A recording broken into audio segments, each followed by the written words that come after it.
Hello, everyone. I'm Gregory Jensen with Distinguished Billiards, and here we are with the final big matchup between Jason Fick and TAVO BORREGO. All right, this is for the top of the valley belt.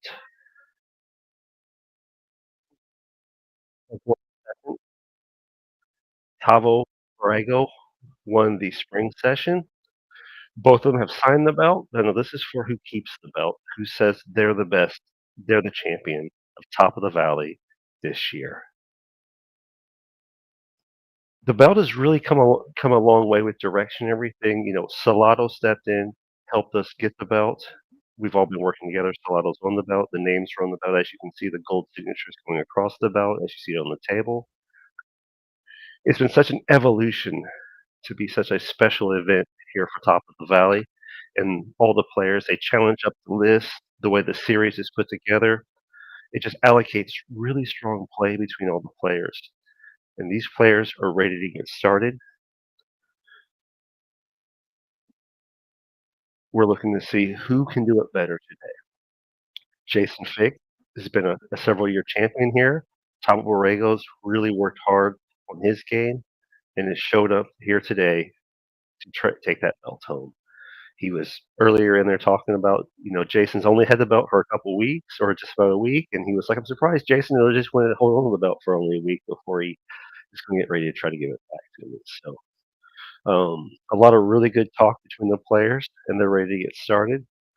So, I think Distinguished Billiards, Salado being one of the components of the game, just elevating every aspect of it, has produced so much, and we are ready to get started here with these players. So they're going to start lagging for their break here. The belt does have a hanger where you can hang it on the wall.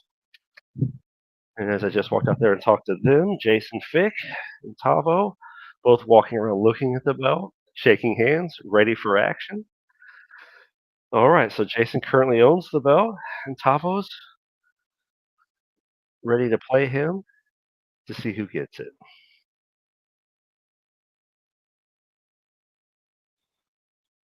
All right, so with the one ball and the two ball on the table, they are going to lag for their break. This is a race to 11. They're playing straight up. Their Fargos are close enough that there is no weight given. Jason Fick being about a 580 and Tavo being about a 550. As they go with the lag here, lag determines the closest one to that rail after contact gets that break, and looks like Tavo gets it. And here's the importance of a good lag too. So if this goes hill, whoever wins the lag gets the break on the hill.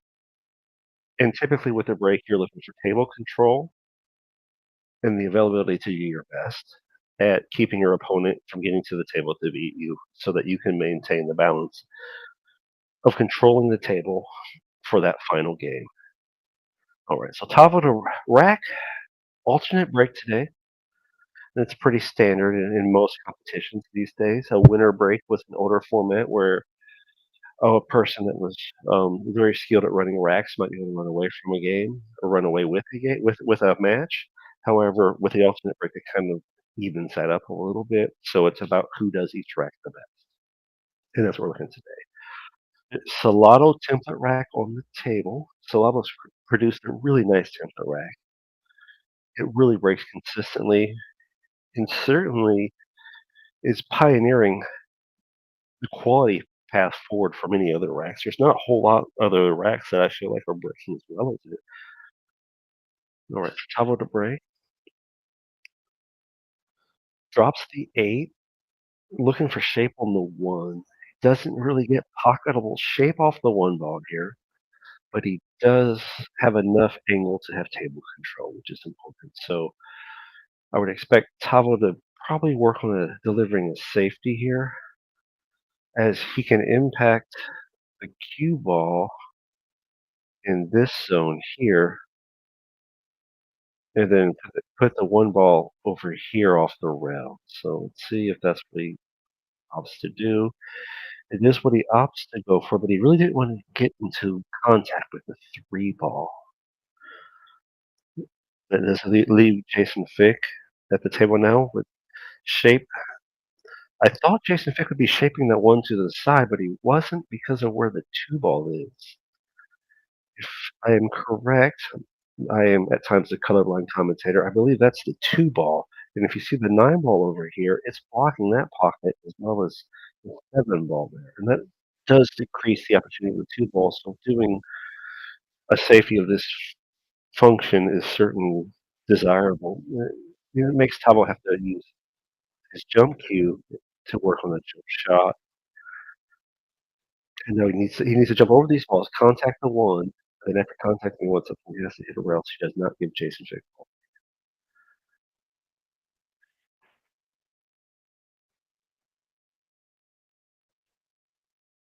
So less than his desired effect, but certainly but that's what Jason Fick is probably hoping for there, is that by not getting over the two ball, he moved the two ball up table. So all that situation that he had over here now no longer exists. So Jason has a cleaner table to look at when he's got the one up table to this pocket. The arrow was in the wrong direction. He's got the one up table to this pocket, the two going back to this pocket, and he might be putting the three back up here, but he's got to look at this four to this pocket. So he's got a lot of opportunity there, but the problem now becomes this five ball. The distance from the four to the five ball creates some functions that are a little less desired. Let's see what Jason sort of does as he produces himself through this rack. He decided to safety, and I think the factor was there because of where the five ball is. Because that seven ball is blocking the five, and the six is just back down table from the five in a position that's less desirable. So I think it's a well executed safety match.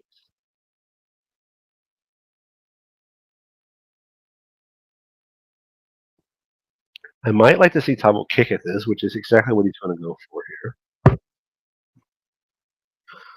Let him come off the rail, kick into it. Ooh, does not make contact. So that's going to give Jason ball in hand. So Jason's still looking at a very similar situation at this table because the five and the six are still in the same locations in the previous. He might feel a little more inclined to go for it now because he can control a little more angle, and he doesn't have a good window to safety on the one ball. But maybe he does. Okay. I think we're gonna have to applaud that one. That's a very nice way that Jason did that. We do have an applause feature with it, and that went really, really well. That's a good safety from Jason. So for the third time at the table, though, I don't know what Tabo is on for fouls. Should have keep a little tighter checks on that because at a certain point here, Jason might be turning three fouls out. And three foul being if he gets on if he does three fouls in a row, Jason will win the rack. But Jason has to tell Tabo when he's on two. It does help Tabo a little bit that he's on the rail with that because he can use the rail to get his hand up in better shape. I'm not sure if he did attack that full a little bit first, though. He did, and that was a free foul win for Jason Fick to start the match. So yeah, Jason really put Tabo on the fence there several times with safeties. And that's the situation of playing pool at this caliber, where Jason had opportunities to try and run the table. They weren't high enough. And so he stuck with safety and three foul, trying to control the table. And so using the Salado rack, Jason wearing the Salado shirt today as well, repping the brand during the action.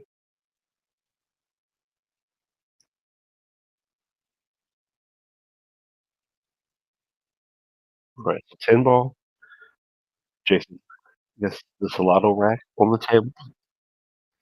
We are not requiring two and three on the corners. That is a BCA rule that we have not adopted to at the moment. We'll see how we do with that as we go in. Jason the break. Let's see what his break is producing to start this match. As the racks are proceeding. Nothing went down. We got a lot of balls bunched up on this side of the table over here. That creates another action situation where you're going to probably start to see a lot of safeties in this rack.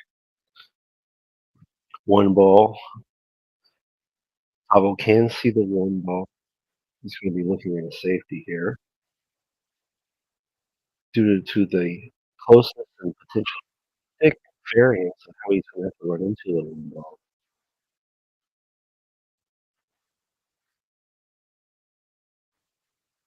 Let's see if he can get enough room to hide and force him to go into a jump situation. He does not. I was expecting to hit that a little bit full and try and get the ball to drive off of it, but he would still have to let it out.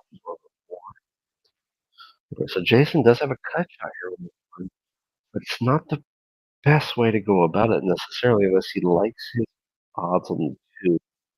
The three being down table, it just says sell out, be safe. And that's the thing about tin ball, what they're playing today. Oftentimes, if the rack is a high percentage, we're going to see safety battles, and the roles start to matter so much when you come to those positions. And Tavo might have ran into the two ball first. I do have a YouTube feed up on a different monitor here, so I can go back and look at that. It's a little bit of a replay feature in a way, so that part's nice. But unfortunately, you can't see that when I'm looking at it, but it does exist. No, I think he did one first. All right, so Jason Fick, who gets into the shot a little quick.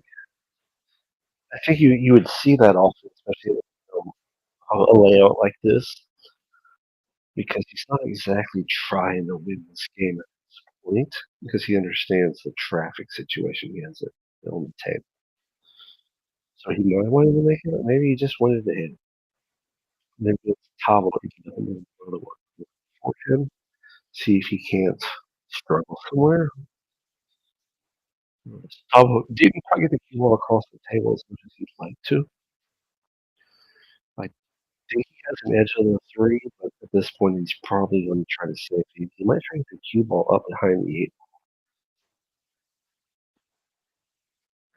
Did not. He left Jason with a nice attempt at a safety. Oftentimes, if you use reverse spin English, you can cut across the ball and drive it to shape behind where the eight ball was on the previous shot. So,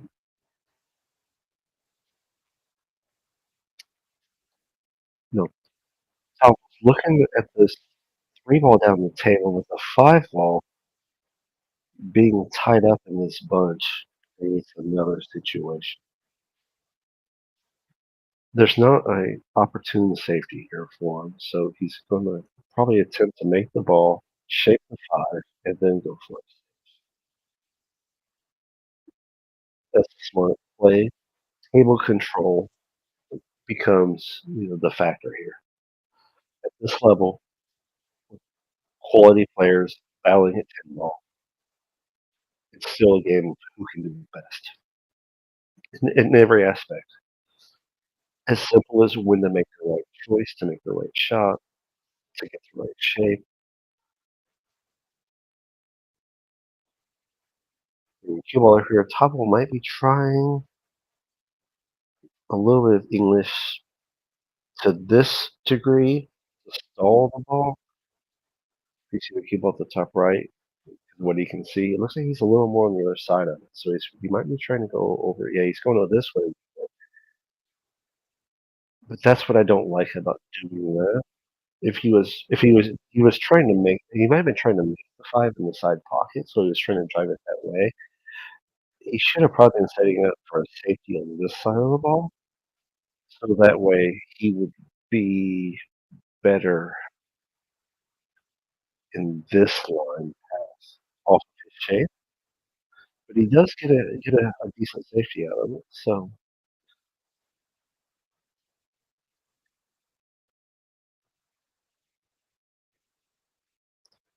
So Jason kicking one rail to make contact, uses the 8 as his blocking ball. So Tavo's going to look at his kick shot here. As he's making his adjustments, I think his adjustment was more to contact the ball, but this is sort of the percentage of what can happen. I would appreciate a little more effort if Tabo would spend a little more time understanding hitting the ball from this angle would have created his ability to be back here with the cue ball. He might have spent a little more time to get better shape. Jason Fick getting around the table well for the 7. Jason going to use the natural angle, which we call the tangent line, of the 7 ball to let it drift down. And tangent line being that when it impacts a ball, there's always the natural line if you hit the center of the ball. It's going to be, and that's what Jason used there. See him punch this a little bit with English to get shape for the 9. He's going to probably shoot the 9 at the table with a little counter draw, as he does. Hold the ball for the 10 to go right here.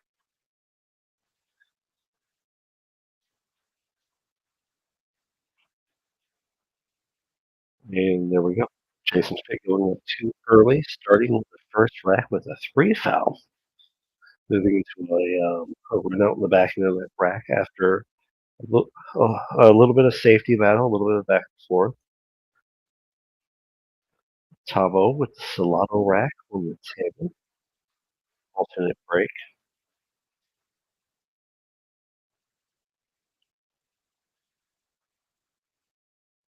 Tavo's wearing a Western BCA shirt today. BCA is Billiard Congress of America. It's a pool league that uses a pretty solid foundation of ways to play pool at top competitiveness. So it's a well respected league. We play 10 ball by using BCA rules. Typically, outside the 2-3 in the corners. But Tavo did put his 2 and 3 in the corner as a BCA player. There's nothing wrong with being consistent with that league as well. Let's see what Tavo's break produces.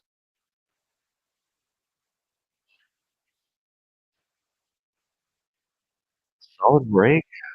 We dropped the 2 in the side. 10 ball is very important to understanding the break and controlling what the balls are going to do through the break. However, Tavo, I'm sure he's working on that a lot. He's got the 1 tied up at the moment, which means that he's going to have to work on potentially, I think, safety here, which is nothing wrong with that. Typically, if you have a controlled break, you're looking for one of 3 things after, which is make a ball and start working the table or working on the table, safety, or a push. Push shot being you can do whatever you want with how you contact the first, or not even contact, how you just execute the cue ball, and then your opponent can decide whether they want to attempt it or you want to attempt it. And usually when Jason Fick really, really looking at starting to see what he can do with this rack.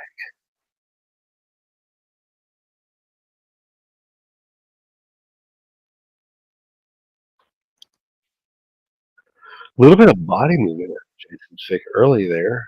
I think he was just starting to feel a little bit of how he wanted to pace this run out or ability to release the first several balls. But he got fortunate with a roll coming out of that and left Tom tied to where he has to produce a kick that doesn't really have a pocket.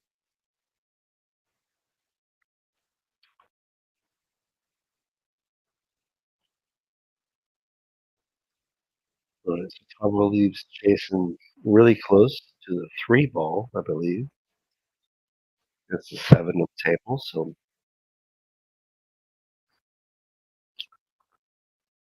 Jason probably looking to reach safety here. You have a little space between, I think, the 9 and the 3, so he's going to use the 9 blocker. I think he used the 9 in the 5. All right.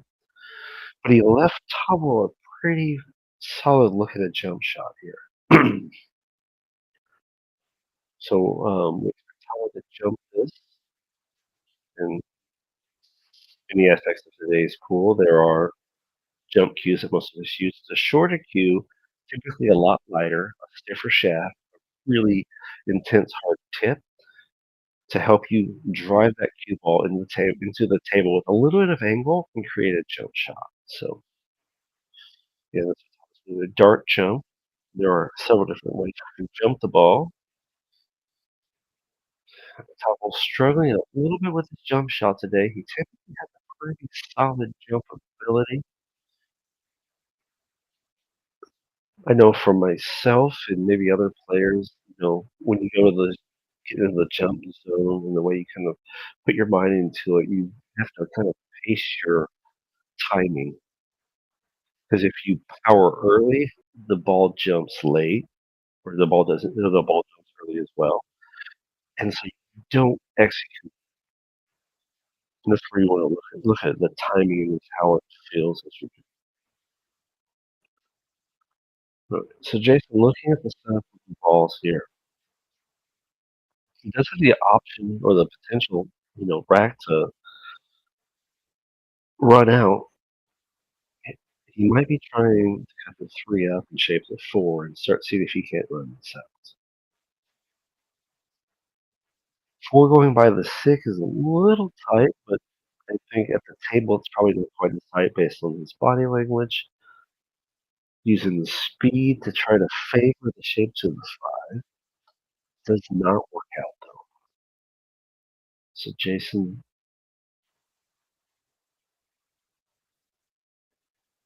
probably having to look at a kick here to make solid contact with the five ball. All right, so Jason's going to push off the five and safety here. That's what he does. Gets down table, misses the scratch, blocks off the angle. So really gives TAVO something to look at here. Two rail kick is, I think, favorable for the attempt here. Where if TAVO looks at this angle here, he can two rail kick. He can potentially make the ball inside pocket as well. And if he does, then he'll be able to stay at the table. Close to the angles, but not quite enough to make contact, which gives Jason FICK all he can. Jason going to cut this and use the natural line, the tangent line as it's called, to come over here and get shaped for the six. And then after with the 6 to 7 has multiple pockets. He didn't use as much of the natural tangent line to just roll through it. Nothing wrong with that though, but you see how it creates a little more angle in the six ball here. So Jason will come around to put the seven in the side pocket, I believe. Yeah. He's still creating a lot of work for himself here that he's okay with it. It's just more where it needs to be. I cut the seven in the side, see what he decides he wants to do with the eight. He decides he wants to just reshape the entire table. He does well with it. So off the eight, I think you'll see him come up this way to shape the nine to go in his pocket. He does not come that way. That was quality stop draw shot that he aligned with. Let's see if I get this one correct, where he's going off the nine, 10 over there, but he also can come to the other side of the table. Doesn't quite get as much angle as he would like, but he gets a respectable angle to pot this ball.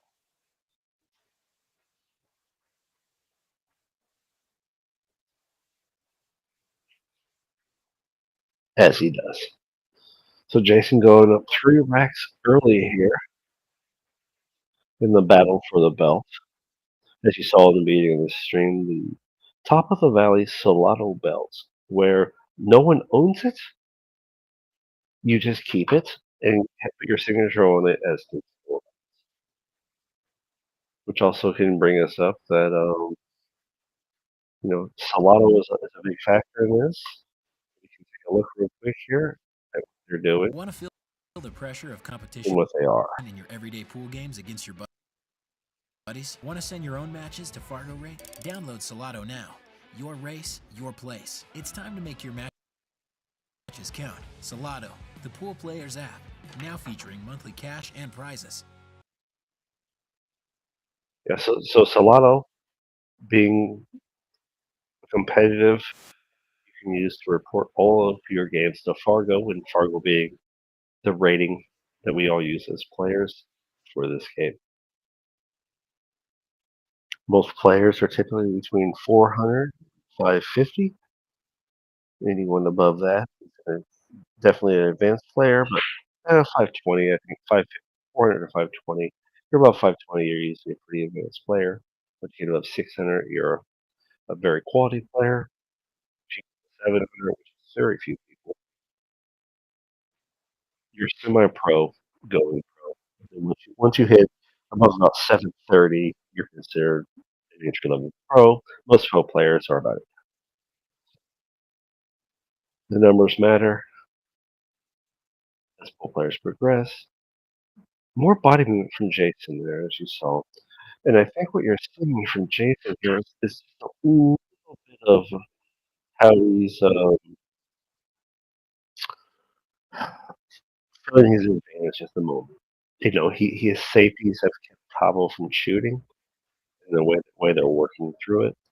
And so he's a little excessively relaxed, and you have to be careful with that too, because if he gets in that zone too much, he might give up a couple racks and will get into it. And then if he starts leaking things out, it's going to be a struggle. So race to 11 though, a lot can happen. Taco looking at his rack, looking to shape the 3, might run into the 10. The 9-10 is kind of a situational problem here. We know he's shooting there, but when you look at how that lays out there, you can make the 10 essentially off the 9, but you gotta understand how to do that. And what I mean by that is that to make that 10, you almost have to come in and hit the 9 like from this angle so that it comes across the 10 here and lets the 10 hit this part of the pocket, which is not an easy feat typically. It's manageable.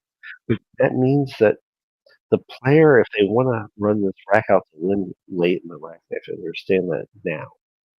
So they know by the time they're executing making this 8 ball, the 8 ball being here, maybe they're making this pocket, they have to be able to get out here into inversion shape.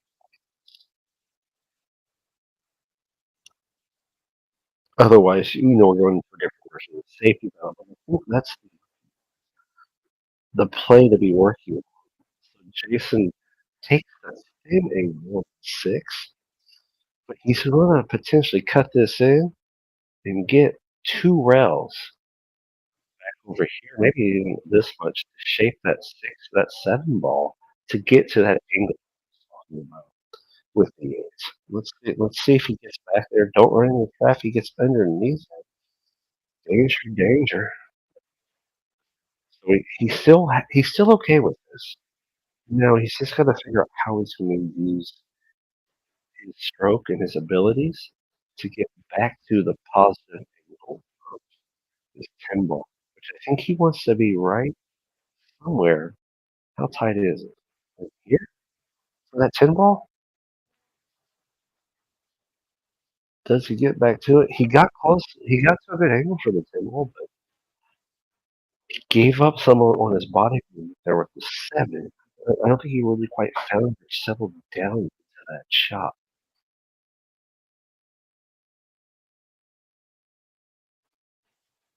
So Tavo here, the shot's a little tougher. I think naturally he maybe just wants to cut it, but he's aware of the side pocket. So he starts to want to use top English here. I think something way, kind of up higher in the here. Yeah, and it's about where it looks like he is. Needs a little bit more down to here. He's a slow roll, let the cut happen. He does that very well. So at this point, the smarter play, I think, from just experience, is to go 2 rails to the shape. Don't hold the ball. Try to come back and forth across the table. And what he did there is okay. It's just he's underneath the included angle here. 'Cause he wants to be underneath this line to make the shot. And he's going to use the front of the nine to make the 10, which isn't, a horrible idea. You make the 10, you save the head, you spot the 10. But now, if you look at what he has to deal with here, had he gone the other way, he would be able to shoot the nine ball up to this pocket, I believe, and have angle to come over here and shoot that 10 ball. But now he has to use the opposite direction.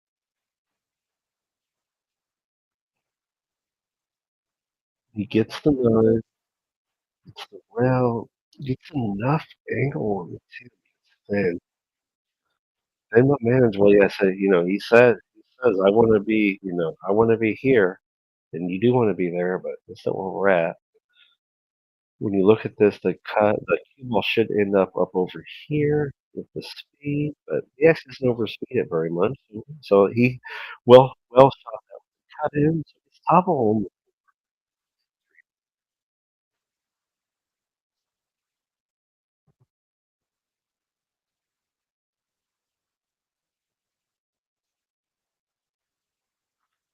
TAVO with the slottle rack on the table for the 10, going with the 10 ball. They're talking about a little bit what's going on out there. It sounds like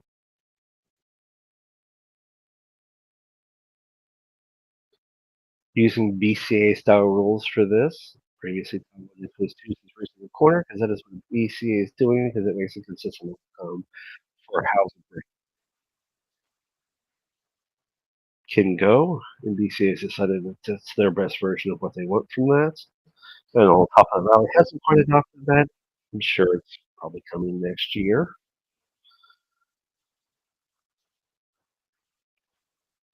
Tabo coming off angle of a break. I haven't spoken with him about what he's trying to produce off of his break for consistency. And on myself, I've been working diligently on putting one ball in the side pocket off of the break, and then taking what the table gives me after that. Generally, it's decent. He gets on ball. He does get a clean look at the one ball, but now he's gonna have to work with cutting and considering shape too. Now there is an extreme option here where he could use some inside English, which is to the right side of the St. ball, and hit what we call running English, which running English is basically that you overstroke a little bit as you come through the ball, so the forward momentum of energy is just later in the execution of the ball, and it will throw the cue ball to the inside angle. Three pitches to work on the three balls in. That's what he liked to do, and he does it. He does it well, which kind of puts him in doing a very similar shot all over again. But here he's going to touch it. Very similar, just touch it. Just touch it in. Get that shape. Four ball near the side pocket, looking at the shapes of the five. You can see the five is definitely a situational ball. I think that's what I was going to say. A bit of the colorblind commentator on the screen. So he's going to probably come two rounds to shape the four ball to the side pocket. The angle wants to let that happen. Oh, he does the one rail punch. Nothing like that. Does get great shape. He's going to be careful doing that because sometimes the ball wants to All right, so that is the seven. This has a fair pocket, probably a table. He's looking at the six ball. Does the six go by the nine?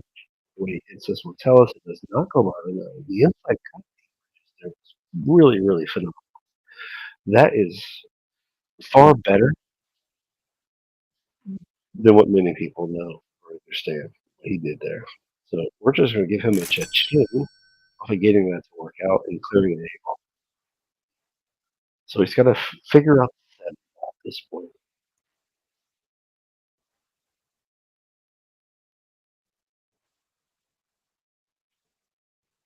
He decided to safety. And before that shot, you saw him wave his hand a little bit. I believe he was waving his hand at Jason Fix. I'm not going for anything but the safety here. So Jason, making the six ball here can kind of help Jason get shaped to safety at the seven. making the 7, unless there's something Jason sees isn't exactly a thing, he might try to re-safety from here, but I think he might be doing something in this factory. So he's one real kick to the 7. He might try to use the 8 as a blocking ball to put the 7 ball down on the, and he's not even doing that much. This is a little bit of a dare shot for TAVO, because TAVO can pot this 7 in the corner, and if he can stroke this clean enough, he can shape the 8, but he's not going to go for that. He's going to re-safety. And he's going to just kick the 7 up table, but Jason on the edge of the 8 ball, and Jason's not doing it.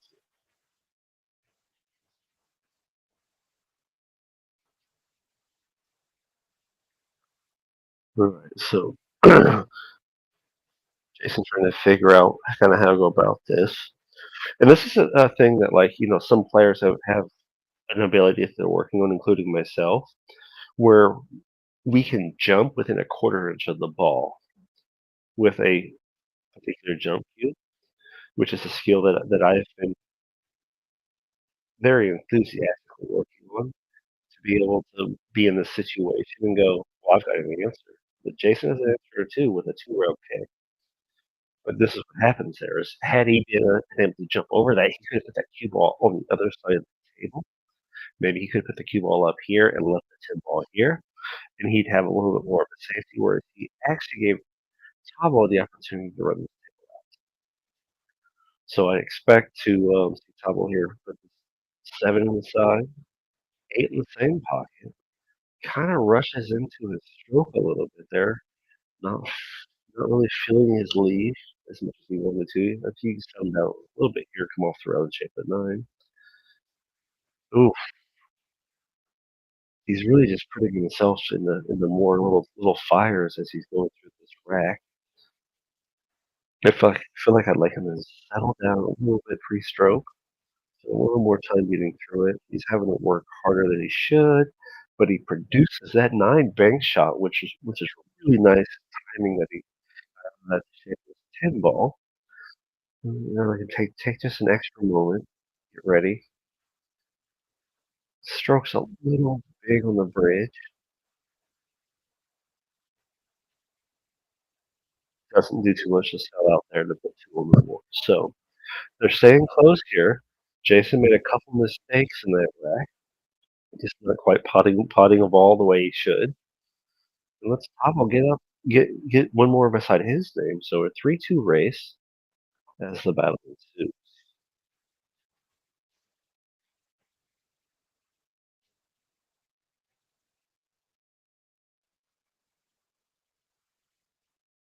So Jason with a 10 ball rack with a Solano, 10-foot rack. See what his break is producing at this moment. He's earlier he I think he was working a little bit more of a pop break, which is just like a power break where you try to squat the cue ball towards the center of the table. However, that cue ball went in the corner pocket, which less desired for Jason. However, a little more for Tomlin. Tomlin that's a lot more to the right off the table there. Take that visual obstruction out of the way. It can also affect the way the balls roll just a little bit, but I think as football players we accept that because how consistent the rack is compared to a traditional wooden classic rack really good. So Tahoe just taking a little bit natural tangent lines zone drifted across the table shape of 2 ball.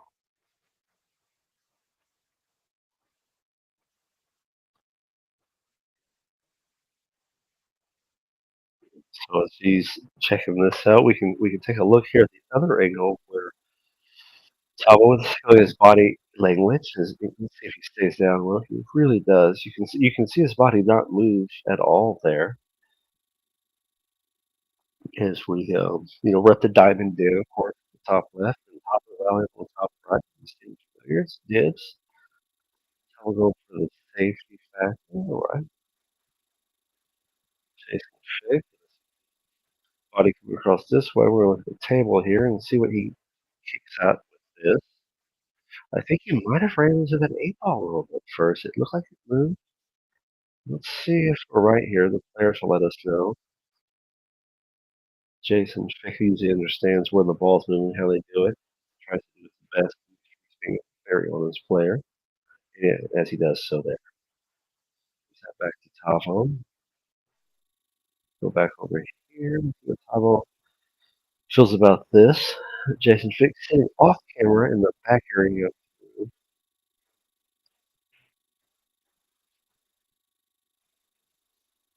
TAVO working on that. Let's continue to take a look at how the players' bodies are moving here.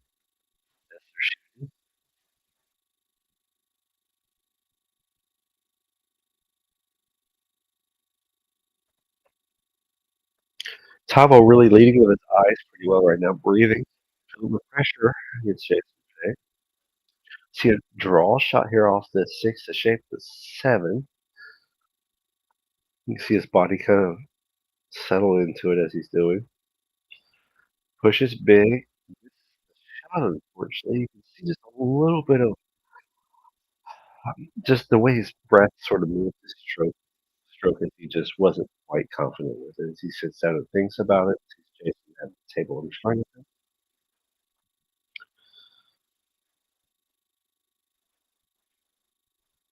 Jason coming thin on the angle to come around from a round shaped 7. Mm.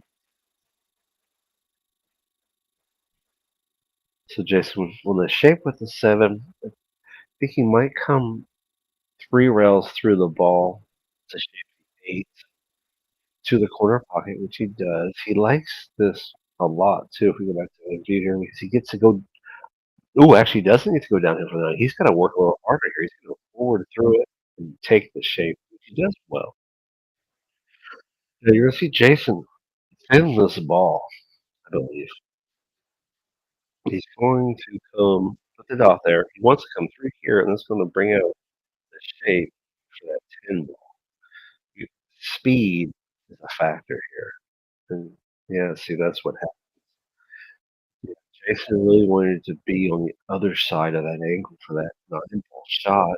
When he was shooting that, his body language looked good on the other view, but not quite as well here. So Tavo moving into the push with the kick hit, drives off the rail, comes to the outside edge of the ball. Does that very well here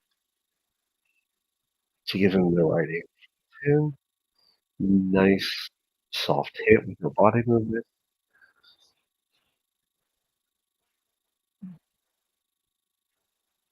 And that brings it 3-3. So Jason's starting to understand that this isn't free.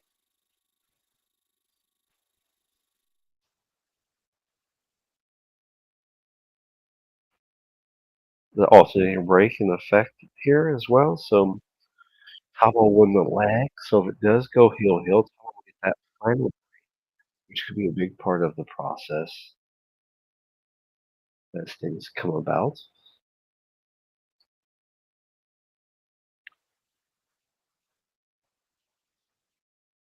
Yeah. Tabo's getting ready, pushing the keyboard down the table. Seeing what his break will produce here.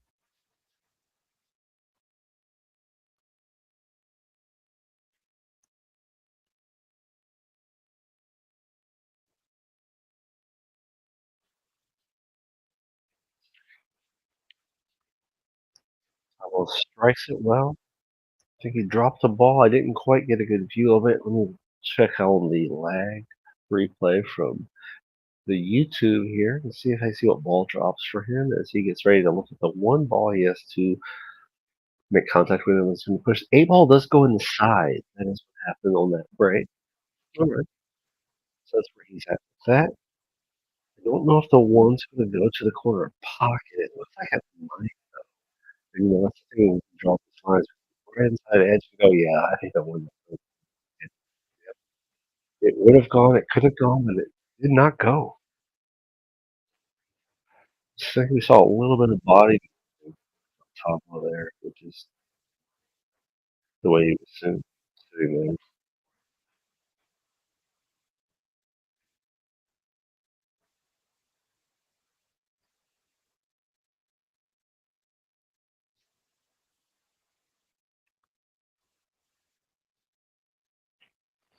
So Jason gets the one. Oof, really runs into that ball and stops it on it. That's not anything that any of us want to be dealing with, especially after Jason started with a pretty strong lead. They've tied it up here 3-3. It's race to 11. You be careful of how you contact hitting this ball at this point. If you drive through it and your tip sort of double hits anything, that's a foul. Which we want. He has to Jason has to come off the edge of the ball with his safety. And I didn't see that with the two moves, nor did I. Obviously, we saw the scratch. So that puts us in this level of positioning.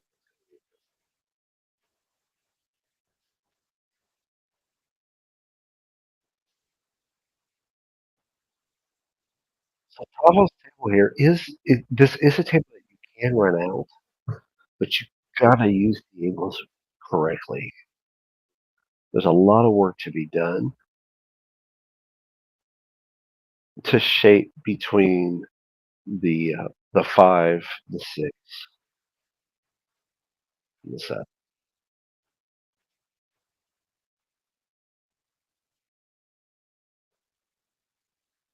So yeah, greater than 3, 2 rail shaped. I think to the 4 ball.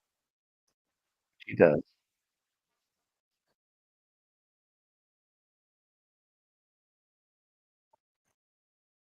But he's going to be looking at this 5 ball. I think he might be wanting to put the 5 ball up here in this pocket based on the angle where he has to come into the 4 because he has to come in this edge here when the cue ball wants to go over there. But that is not what he chose to do. Does not mean it's a bad choice. It just means that he chose to go this way with it. You just got to be careful of doing that because you might end up way over here. Which he did not do. So stroking this, so letting the ball free spin a little bit more and potting it and coming off the rubber shape to 6 might be in his shape, which is exactly what he does very well. So he's going to look at 7 here. Now, what I like what he can do here is as he impacts the 6, he can come back across here for this. And after that, if he gets enough angle for the 9, so it makes the 7 very manageable still because he can just come this way for the 9 ball.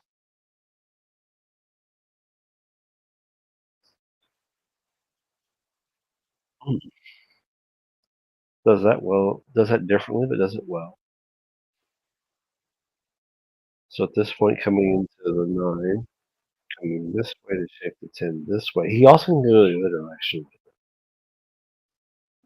But that's if you don't feed it enough. But he fed it enough. He struck that well. He really is using a little bit more pressure with how he's hitting the ball with his stroke, but he's staying in the zone. He's keeping his pro angles in his zone. And a way to talk about that though is if we go back to the previous shot we all just had. Let's take this off here. So the tin ball was, like over here. So the way he came into producing, getting to this angle here, if you're anywhere in that window, the ball will naturally go. And we call that the pro angle because that's where all the professional players would likely leave the ball. So you keep working and working to stay inside this pro angles. And it's important that you come into those pro angles off the rail or off the shot from the wide portion of the angle, not through it. Because if you go through it, you go past it, and you may not get shaped. So Jason's break, reasonable, good power of the break, the alignment not really in his favor. Was he didn't drop a ball, so it leaves Tavo here. Tavo with the option or likelihood to push. The safety here gets really tough because of the angle. He can see the edge of the one. Oh, yeah, he can make the one, all the one. So I assume there's enough for him to see it, or at least hit it well. He does that. So all right, so move some stuff around the table though. So this right here is what we don't like. You have to figure out how to deal with this. So the rest of the table becomes a battle of attrition almost, of how we can figure out what to do with what's in front of us. Jason drew off that well to shape the two, but now he's got to figure out the three. And what you saw there, I think, was a little bit of Jason. I don't like this. I'm going to go for it, but I'm just going to move and move, duck and move and get the ball. It's kind of what you do, duck and move. Alvo can see the two, I believe, doesn't have a pocket, looking for a safe shot here.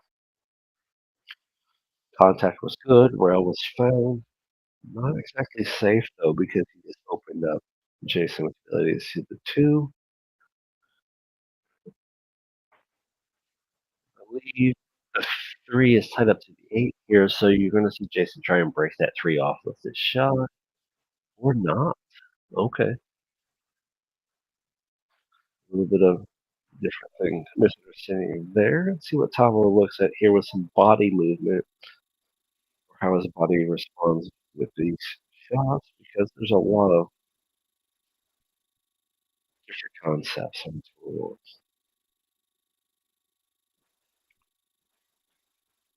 Nice soft touch draw from Tavo there. All right, so does the three come off of the 10 ball and go in the corner pocket? So the potential here is that we draw that wrong. So we do it better. That he can come off this and put this right here like this. See if he's going to get that or work on it. He does not choose to do that, but the ball goes in. I don't think he called that. So he does give Jason FICK the option because it wasn't called. But Jason's going to save the table and shoot this. However, the one situation Jason has to think about, and we know he's thinking about it, is his 6-9 over here. How you deal with that?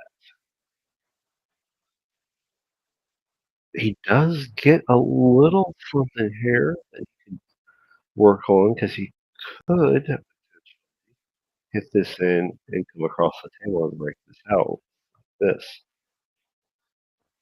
But he opts for a phenomenal safety. I really like the stroke he put on that too because you have to really manipulate the spinning angle of the ball with a touch. Really a lot of experience and knowledge of how to make that ball move that direction and set up the safety line.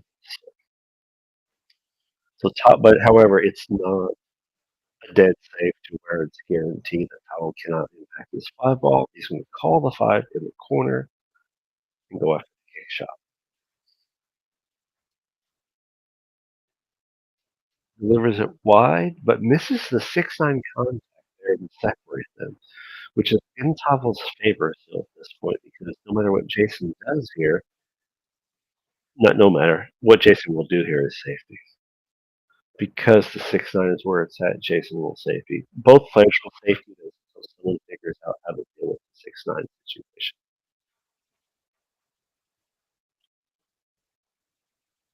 Jason does not tie that cue ball up to the 8 ball, so he does leave a solid opportunity for Tyler to kick the 5. If I was top though, I would be looking at hitting the inside outside edge of the 5 and driving it around the table, but instead we do that. So Tava moves the ball to say, yeah, I didn't go right. But now that 6-9 problem isn't a problem. And Jason likes the table now because the 8 ball has a couple pockets, but it really likes this line. So everything Jason should be doing from here out is getting that 8 ball to hit through that line and put the 9 in the same pocket as the 6 is about to go in. So you're going to see Jason hit the 6 really full and slow it down and draw it back a little bit, just like that. And then you're going to see Jason now drive the 7 ball to the corner pocket with a little bit of outside edge draw, not too much, to shape that 8 to that corner pocket. and he stays right in the perfect angle where he has to hit 8 full and follow it. So he's going to hit 8 full and probably follow it forward just a little bit. Ooh, rushed into it. Confidence. Too much confidence, I think, is what happened there. And that does show up from time to time for almost every player of the game, probably every player of the game, not almost all of them.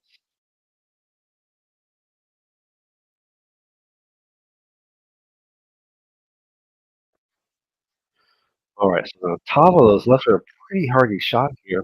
What I'd like to see him understand is he has to use the whole table to shape the nine. And I think he does understand that. He understands it well because he gets phenomenal shape. Put the nine in the side, eight and up the corner, right? Unless he doesn't like that. Apparently, he doesn't want to do it that way. He likes the side, so he's going to the side. Yeah, he is. He calls that. That's where it's going to go. It goes up table nicely. All right. So Tavo going up 2 racks, 5-3 in this race to 11. So we watch these players from the other view. We can take a look at how they're feeling about it. Alternate break is the format. So Tavo is going to get his rack going. It is rack your own with a template rack.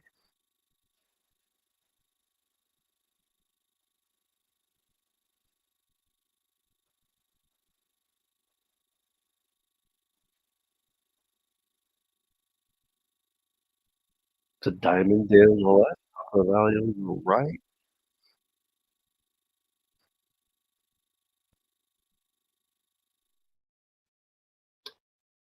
Tavo's still getting the twos and threes in the corner off the BCA rule. Let's take a look at Tavo's body language on his break. Might see there's different styles of breaks. Some players just put the swing of their arm into it. Some players put their entire body into it. Kind of step forward as the break. I step forward just a little bit to create more power. Tavo does not step forward. He just drives his stroke forward, which is what is often called a J stroke. And a J stroke being that your shoulder drops and that your elbow moves forward through it versus your shoulder not moving and only the pendulum effect of your arm. Left and right or forward. Jason's going to take his angle here. And looking at this table, I think Jason Fick being down 2 racks, you're going to see him wanting to start running some balls, running some racks. So yeah, as he's getting comfortable getting through his process, he's getting shaped well and making the table what he needs it to be to produce now.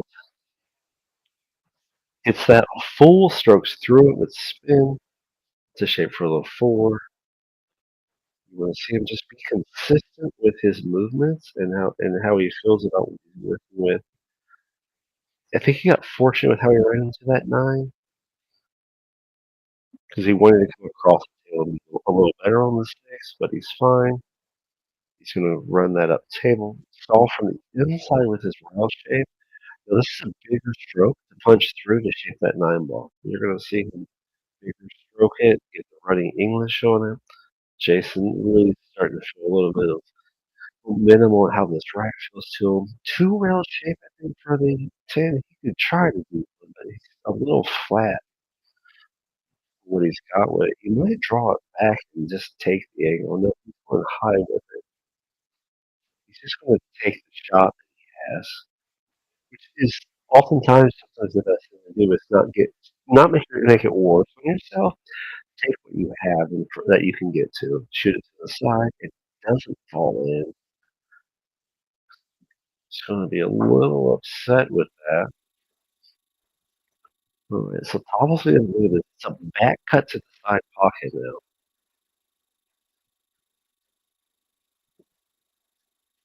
He's got to look at the angle of how the ball's going to sort of spin through its contact point because you want the back edge of the cue ball to interact with the pocket edge of the Oh, and not quite fit enough. Gotta hit it just a little more than that. Jason Fake feeling like he got away with a mistake there because TAVO didn't quite capitalize on that. Yeah. So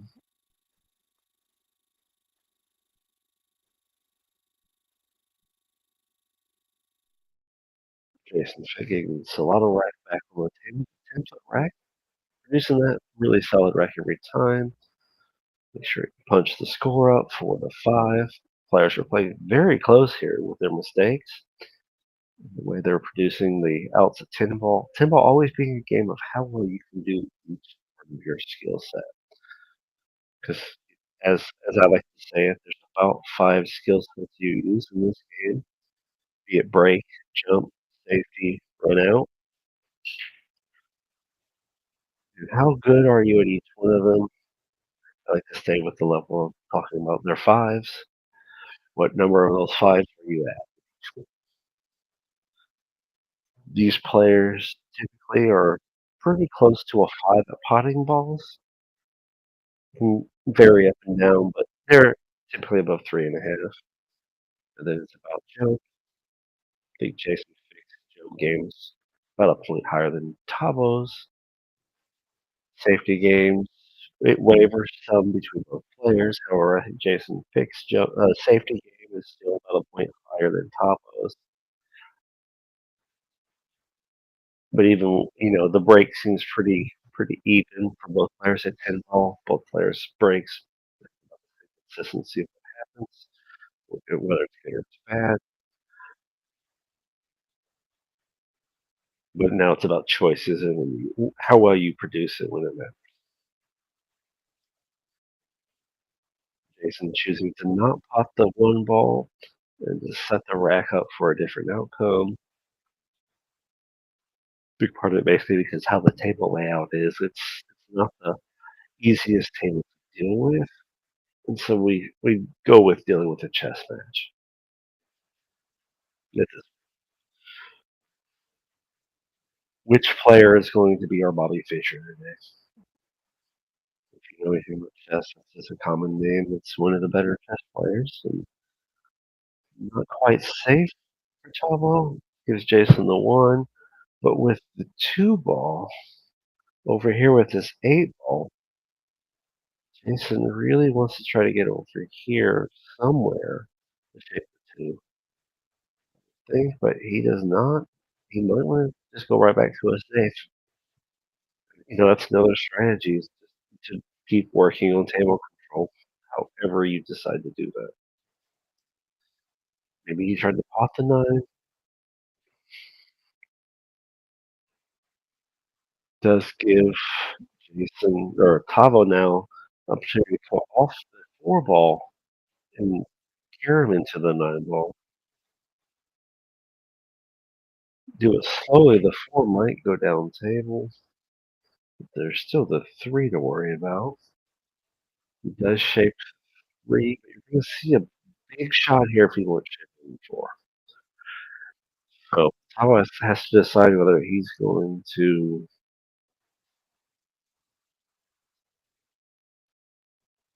oof,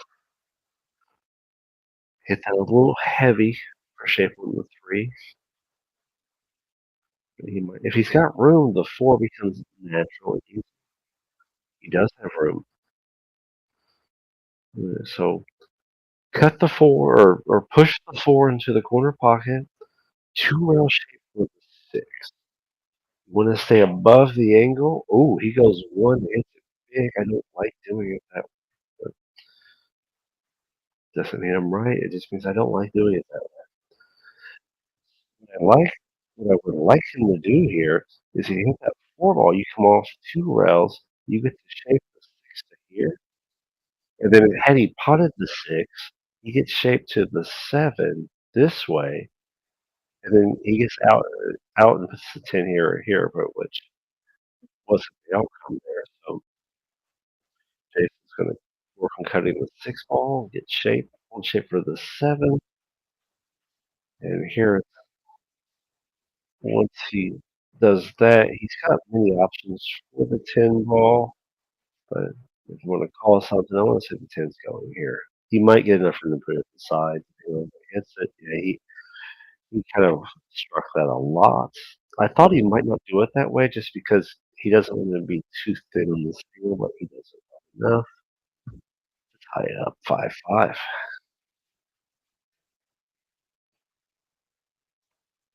So as this battle ensues, Tavo was able to capitalize on a few things early. Jason has made a formidable comeback to make it 5-5.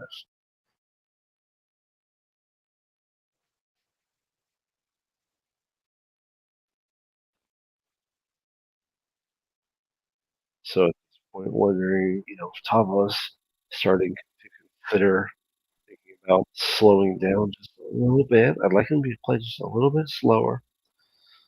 Start to feel a championship in what he's doing.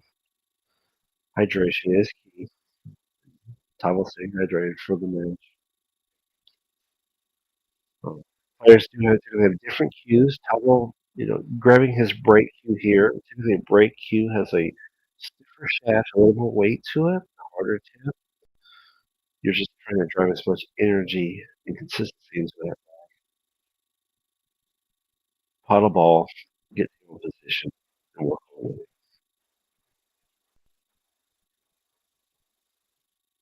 So off camera here, Tavo just waiting for Jason to return. Jason has returned, so he's going to set up for his break. Let's take a look now what he gets out of this. Just throw as much power into it. Cue comes back to the corner pocket, and Tavo does snatch it out of the air. And for many people that play pool on diamond tables, you understand how hard that is to do. For some reason, the way the speed and the pockets of these diamond tables work, grabbing the cue ball when it's going in the pocket takes a lot of perfection and timing to do. I don't know if it's a skill or not, because you shouldn't be able to do that. But being able to do that the way he did there does show a good eyeball contact coordination. So Jason's gonna push off the rail, really trying to manipulate that. Saw the early body language with the payout for it was it's favorable though for Jason with the miss because I think it puts Tavo in a safety situation. Tavo might try to put the cue ball behind the 8-9.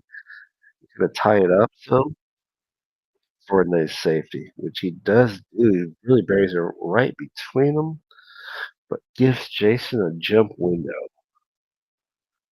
So Jason typically is using a cue.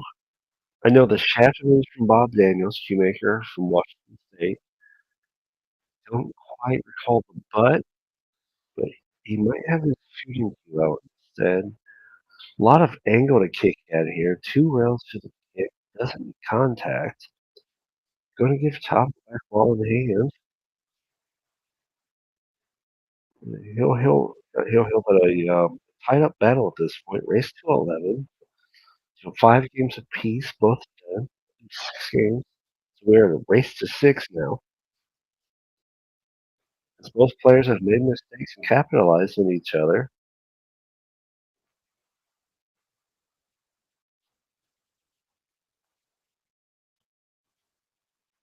Avo really looking at the angles to make the rack an ease.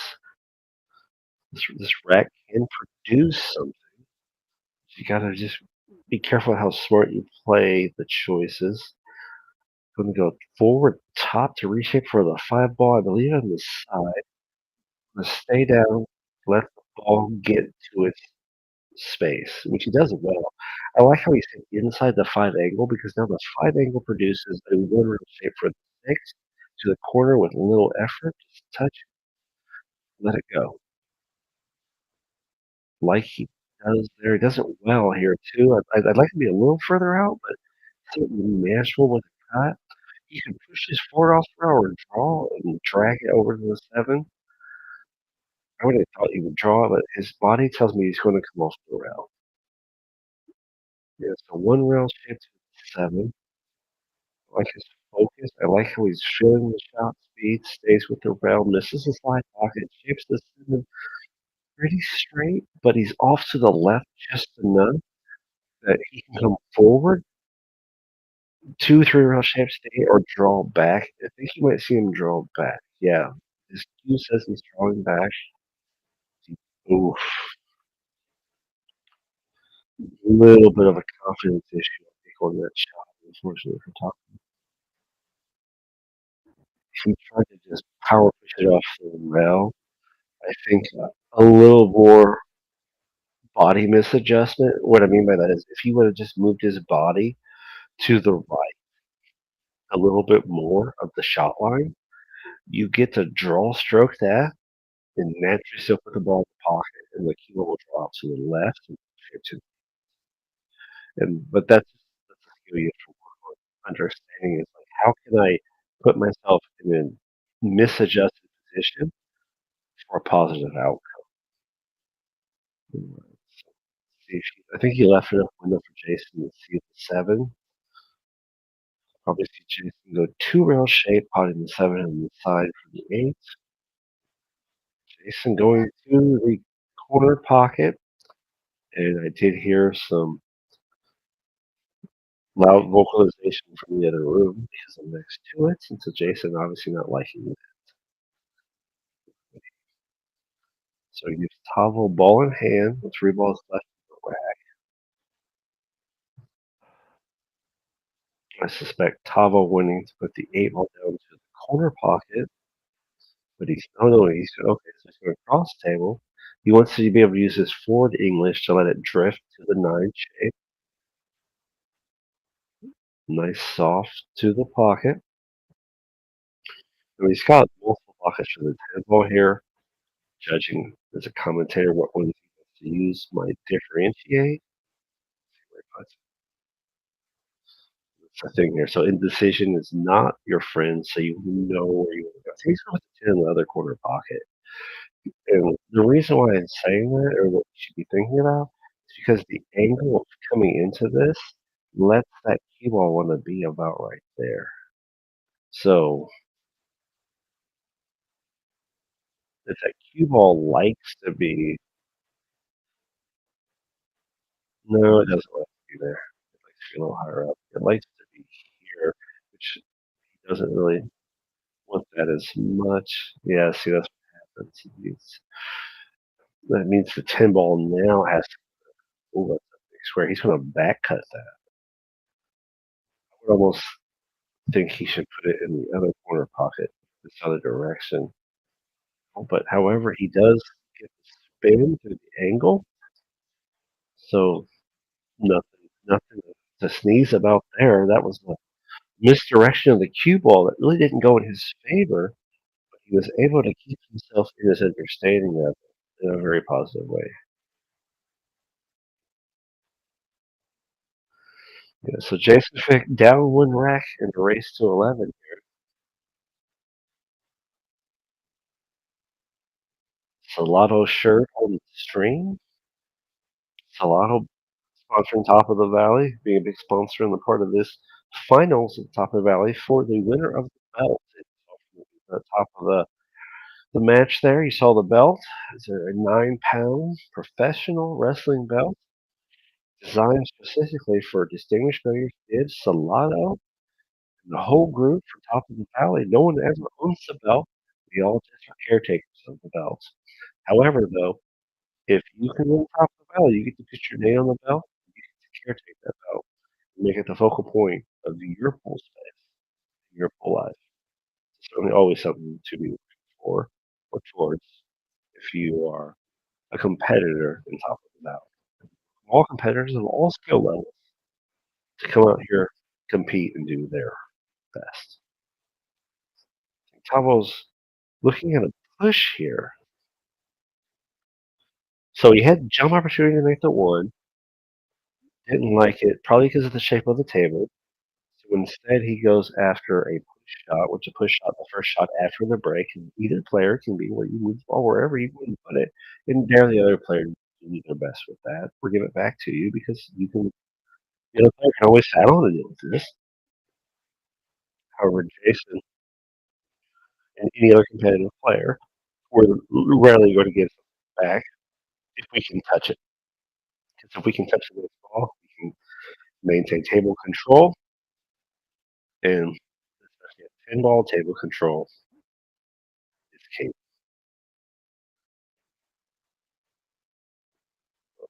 Jason sets TAVO up here for a jump shot.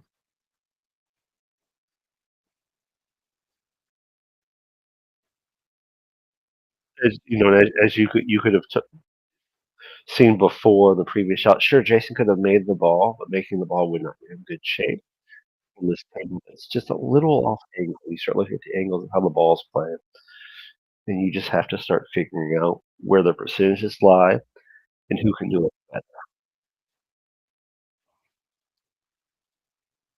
Tavo typically having a pretty solid jump game. Today he's really not had his atypical amount of jump success. And I think he's probably feeling a little bit of that because I don't know if he's had a successful jump yet.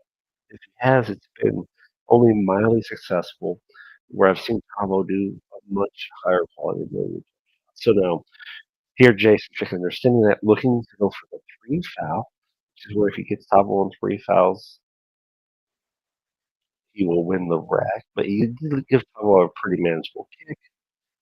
Tavo going after the kick does get impact, does get a rail after impact, and all that is just fine for an impact space of how to hit those balls. But I'd like to see Tavo put a little more work into making that shot be a realistic concept. And there, he went after hitting the ball, and he went after he wanted to make it inside. But the mental space and the time he took between doing it, didn't feel like he had it. Whereas, here though, you see where he's working on that. You working on the shot speed, working on the size of the shot. Jason's blocked by the angle of the six here. You might see him jump at it or spin to it, but it looks like he's okay with it. So he's just got to get table speed fill to get to 5 or the 4 ball. So, yeah, Jason's just going to use a redirection of how he hits the ball here to get shape. And he does that well. Thank you. We see the 5 ball go to the corner pocket, 6 ball to the other corner pocket. Yeah. No, 6 to the 7. This is a key moment for Jason in this bracket, how he's going to deal with getting out. He's got to really stay with understanding the focus of getting to the 6 to the 7 ball, which is a lot of what he's doing right now.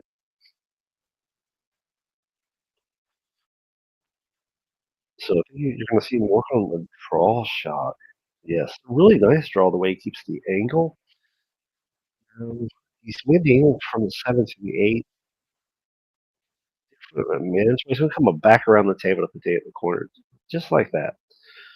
And that really is a very experienced pool player shooting shots in a way that you only get to by that. So he knows how to readjust this, pop that ball, use hitting the ball completely full to shape the 9. How he hit the 8 ball shaped the 9. It wasn't any of it.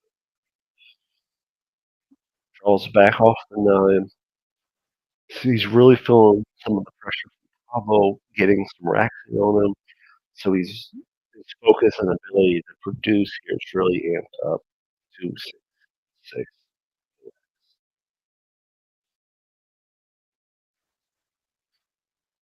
So yeah, as these players continue to battle back and forth, this race to 11, 6-6.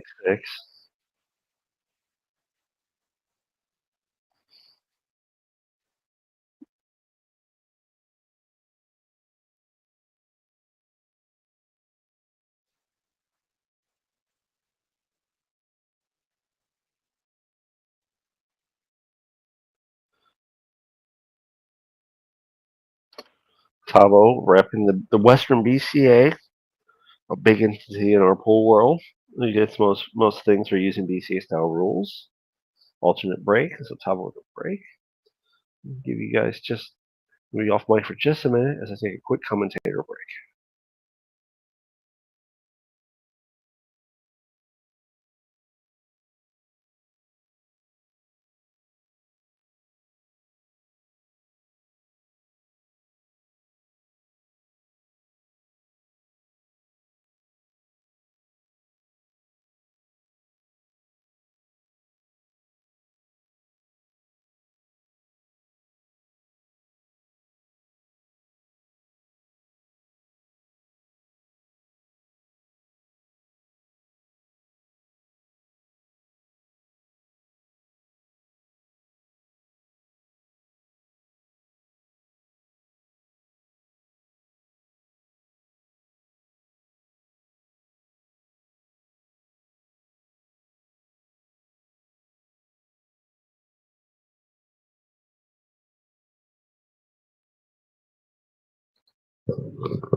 All right, back with what we're looking at in front of us here. All right, so here's TAVO. Putted a ball on the break. He's tied himself up behind the 7 ball. You hit the 1 ball.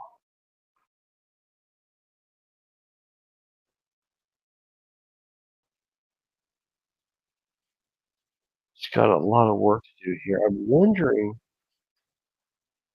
if he's got to put his body in an awkward position, but can he come this way to make contact with the 1 ball? It's 7-foot diamond table, so he does get through. He's going left-handed. That is exactly what he's going to try and do here. Comes through the line, hits it perfectly, gets rail after contact. All you can really do about that is, I think we have to applaud that, right?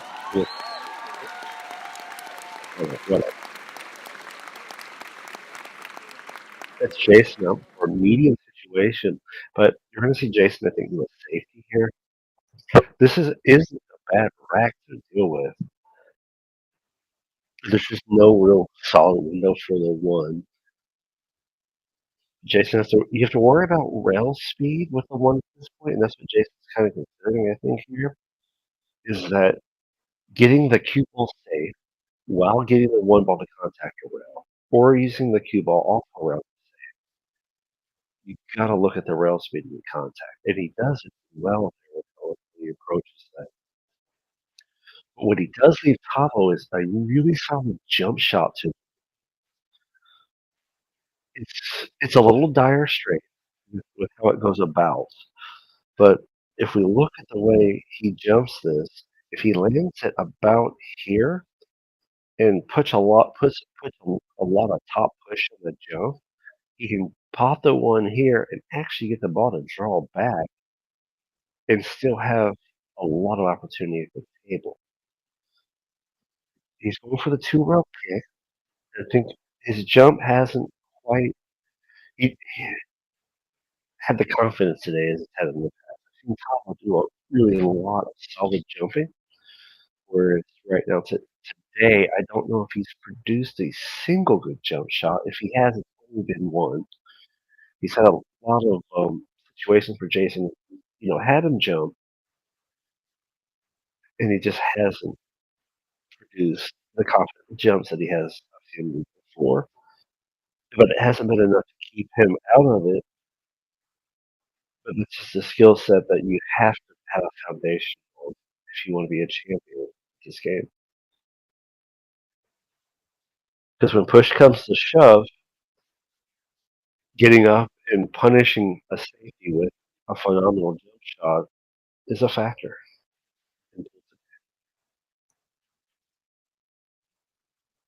But here they are 6-6 in a race to 11. It's a race to 5 at this point. We've zeroed up the score. Jason not quite getting to an angle that he really likes, but he's at the table working at his process with it.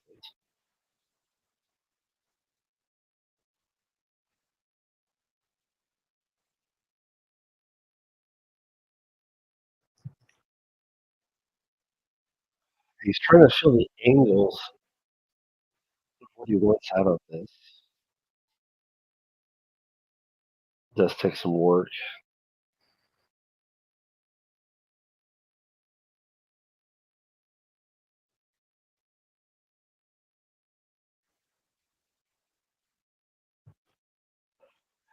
I like the time he's putting into it at least though, because he's understanding where he's at with the safety and what he has to produce out of it. And he does get a good angle out of that. You know, with Tavo not getting jump shots in this game so far, I'd like him to get up here and be confident with it. I prefer him jump this way. He's going to kick at it again. Lets the kick loose, but however, gives Jason the opportunity here to. He can go forward with cutting the ball to the top left, but you got to get by the five. I think it's the five over there. Or back cut it and then come across and shape it forward. I think you're going to see the back cut here, but you got to be careful with the stroke. Timing and speed are really a big factor in how we're doing or how Jason is going to produce something here. Soft stroke, lots of spin, lots of speed, lots of the five. Kind of steals some of the angle from the shot by running into the five. He would have been much more uphill. I think had he not got that five involved, he'd be up here where he wants to be. Doesn't quite get there. It's still manageable though. Shaping the six, you just got to make sure you're not in that 10 ball angle, but he decides to not go after that. Give Tavo the opportunity to see what he can do with it.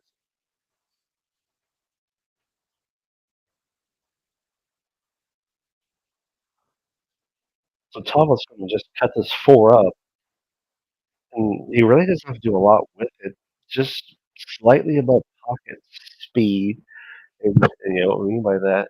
So Tavo now using his hands, a peace sign, and what that's doing is showing him visually that tangent line or the natural angle the cue is going to come up from the ball, and that's what he's looking at there. Most players typically, once they get to a Pablo's level and stuff, we don't do that as much because we already kind of just visually see that adjustment. And so his confidence with the shot was probably a little bit lower, so he was using that to just up his confidence ability with that shot. Where I feel like instead I would like to just look at that full hit, step further back from the table when you do that, and then you can see that little line of angle. Then you step into that adjusted line of angle and use a little bit of top stroke. And when you do that, you can get that ball to the pocket and let that cue ball naturally flow full off of, again, it's known as a misadjustment. You just slightly adjust the shot line, keep the edge of the pocket or the angle to the pocket, and let that cue ball drift forward. So another option, what he could have done, understanding how to do that is also a skill set to work on and be a big part of it. He did deliver a nice safety here over Jason. So Jason, we're going to work on a jump shot, probably not calling the pocket, just trying to get impact. Jason typically going to produce a jump shot that's respectable. His jump game is pretty strong across the board. Usually, if it's makeable with a jump, he can make it. If he can hit it, he can usually hit it. But we all can make mistakes at different levels. So Tavo, I'd cut in the six to the corner. I personally would like to. I feel like we all can do this different ways. I'd like to see a little bit of. I think this draw, this angle on that cut, and hit it just a little thinner full, and use the rail to get shape on there. So basically, come off the ball, use this rail with that spin to end up over here ish. Might come across the table twice, get even more speed off of it because of the distance. But yeah, you're going to want to see pretty much that. He almost cut perfectly there, so can't can't say that's not great. So he can go on the side or the corner, whatever he prefers. If I go to the corner though, no, he chose the side. Pro-am table, slightly larger pockets in the side there, so that does give him an opportunity to do that well. He's probably gonna come 1 round, maybe 2 round to slow the cue ball down to 59 to the corner pocket. Decides he wants to come down table and put it in the side. Very, very good shot. Very well executed. Much easier way to go about it. Just always risky about how you're gonna get speed off of it. Shake the 9, cut to the side. Just put the 10 in the corner. Go up 1 rack, 7-6. TAVO, BORREGO, Jason, FICK. No one running away with anything here in this battle today. In this race to 11. Kim race to 5. Now it's a race to 4 for TAVO. Race to 5 for Jason, FICK. They are fighting it out for the top of the Valley Belt. So that in the stream. Top of the Valley Belt has the Dibs logo, the Solado logo, several signatures on it from several different winners. Bruce Willett being the first one. Jason Fake's got a couple signatures on it. TAVO, BORREGO's got his name on it. One of them will keep it until late spring after this battle today. Jason's had it for about a week now after last week and the battles through that. TAVO came over today, kind of talking a little mess to Jason about how it's like, oh, you only wanted to hold that belt for a week. So TAVO's definitely come to play today. He's giving Jason his best effort. He's made some really solid shots, really solid runs. Finished racks well so far. Stay in this thing, be up in this thing. So after that break, TAVO's at the table. I think he's got the opportunity to push the ball here. With else he can jump, but he's going to want to push here. Give Jason the opportunity to see what he wants to do with it. That's a That's not a push that Jason wants to go with, so he gives it back to TAVO. And that's what happens with the push. Now, if TAVO can see the edge of the one, then Jason, he cannot see the edge of the one, so that's why Jason gave it back. Because Jason couldn't see the edge of the one. So we're going to kick shot at the one. TAVO attempts a kick to pop the one, doesn't quite get there. Leaves Jason the opportunity to put the one more on the side pocket. But then the table is just a lot to deal with, so Jason decides the safety. Just gets up there and just kind of plays a little bit of safety whack-a-mole with it. Bleeds it out, and lets TAVO see the one. Lefty cut to the side pocket. It's not going to cut it. It might be a corner pocket shot or a resafety. See what he does. Oof, drills a bank shot. I did not see that coming out of the fact, but apparently that wasn't the shot he wanted. So he tells Jason it wasn't. It's your shot now. So Jason looks like he's going to apply a safety. He does apply a decent safety here. Now, with the skill sets I've been working on and the other players too, I think I might go for a jump bank here or jump kick. Unless he looks an angle for that, but he does not make contact with the two ball, opens the table up, double hits and drops that. Is a free ball. So Jason looking at the 2-4-5. So yeah, Jason's gonna really look at the 4 to 5 transitions here because if Jason can pop the 5 and shape the 6, he's looking at a solid opportunity here to get comes off one rail. Looking at the angle, you might see Jason drive hard off the floor to shape the 5 to the corner. She does. Gets a little bit underneath the angle here, but can use some top spin stroke here to one rail out from the 6. Cut kind of gets a hold of the ball though. Doesn't gets past where he wants to be at this point. So now he's got to consider something. I think he might try and safely put the cue ball behind the eights. So as we look at this, let's see that cue ball is behind the eight ball, runs into the no, he actually tries to make the shot. Opens the table up for TAVO here. I don't know if we can see a better angle from the other side of the eight ball here. But yeah, that's what we're looking at now here. Does the eight go past the nine? TAVO looking at the six and the seven, those are fine. Those are manageable. Does the eight ball go past the nine?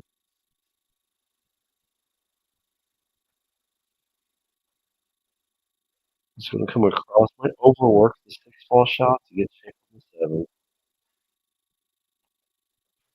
And it goes to sleep on the corner pocket. Man, oh man. Jason looking at it doesn't know. Jason's have to jump shot this.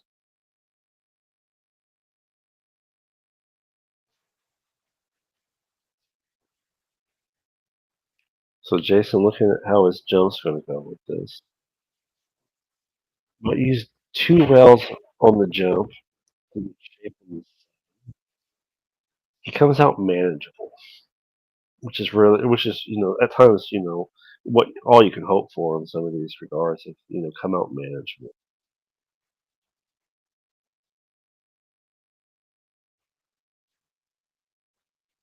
Does the seven go past the eight in the corner?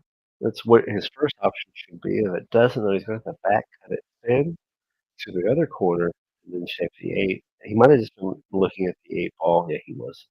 He was checking to see if the eight ball goes. He wants to probably be underneath the angle of the eight ball, to be flat on it. It's the seven in. He's going to have to look at probably a punch drawing where they shape the nine after the eight, which he does use. Two rail shape here, I think off the nine forward. He has options, but I think you're going to see the cue ball somewhere in this box.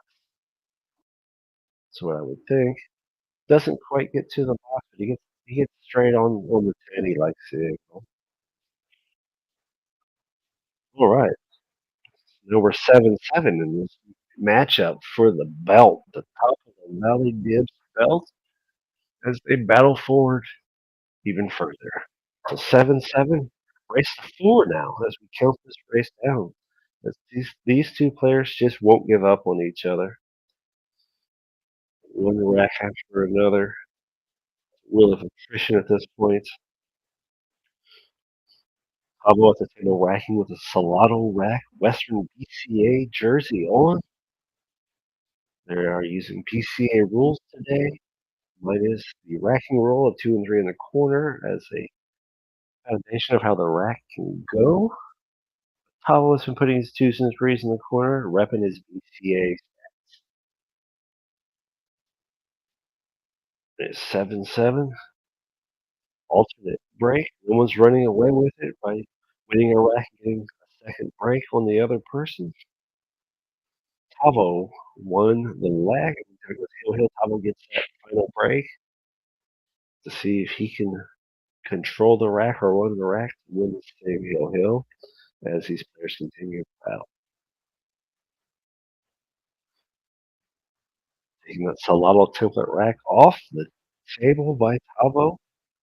Template racks typically using now over the traditional rack as the rack is very consistent. Consistency, as we know in the game of billiards, is extremely important. All right, so look at the one ball after the break. Looking at the layer of the rack, expecting the potential of a safety here. Let's see what these players do. Taking their time, filling out the opportunity of what the rack looks like, what the safety could look like if we're not going for the shot. The adjustments look like a safety attempt.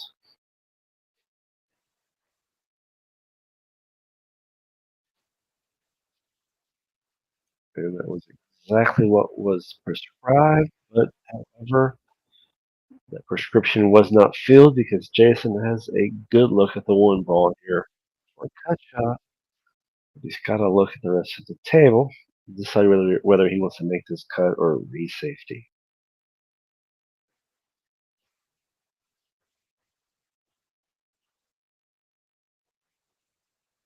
Eileen says he's not sure, but as he gets ready for it, he wasn't sure of how he was delivering the safety, but certainly said, "I'm not doing the work for you here." I think he left a clean window here for TAVO to pop the one. We're still got the entire rack configured out.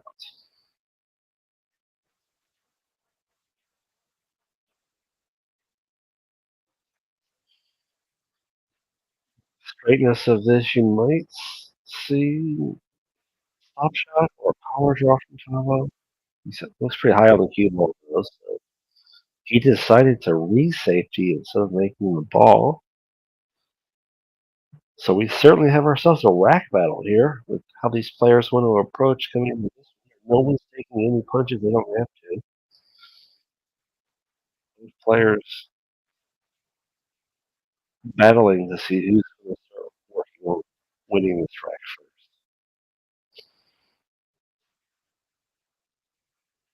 You might see Tavo here working trying to put the cue ball behind the 9 ball. Also this safety with the distance I can see. Let's see what he does here. Yeah, that's exactly what he's trying to do.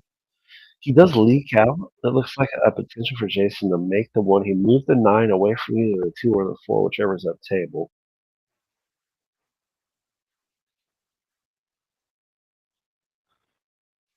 Working cut. A lot of excitement in this match, too, with how close they're playing their safety battles.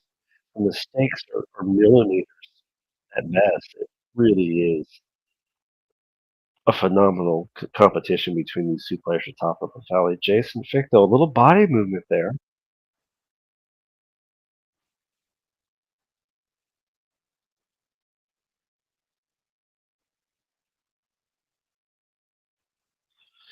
Looking at his 4 shot here, he might be right back to a safety battle. He's gonna kick it down the table, though, if he wants to maintain control out of it. Oh, Lord, and look at this. He buries Jason into a kick shot to get to the 4. So Jason kicking at the 4, might put the 4 in the side off impact. 4 does not carry him off the 5 in such a way to drop it. A lot of table shifting in the last couple sets of how the balls played out. So they're really getting this rack closer to the reality of someone serving a pot of ball. As many players, you might look at this and say they've had opportunities to make balls, and they have had opportunities to make balls, but they haven't had opportunities to be the champion of this rack making these balls. And so that's what you're seeing here. Lots of players misdirecting the table here. So we've opened up the table pretty well at this point.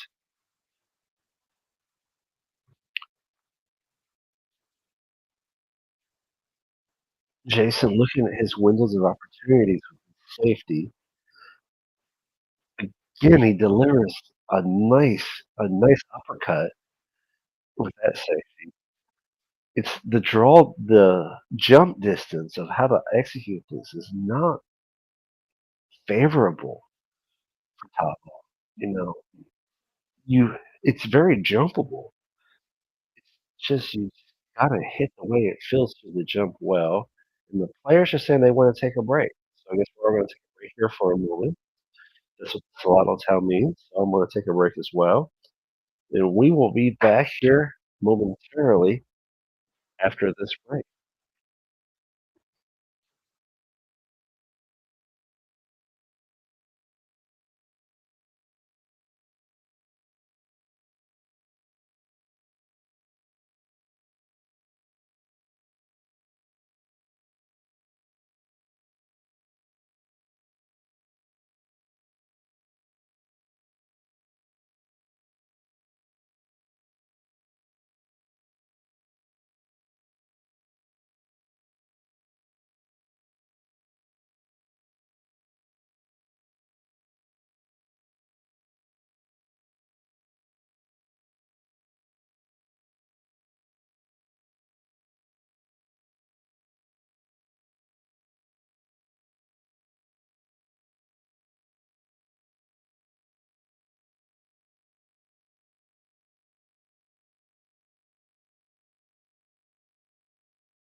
All right, we are back, and players are back after that Salado sponsored break.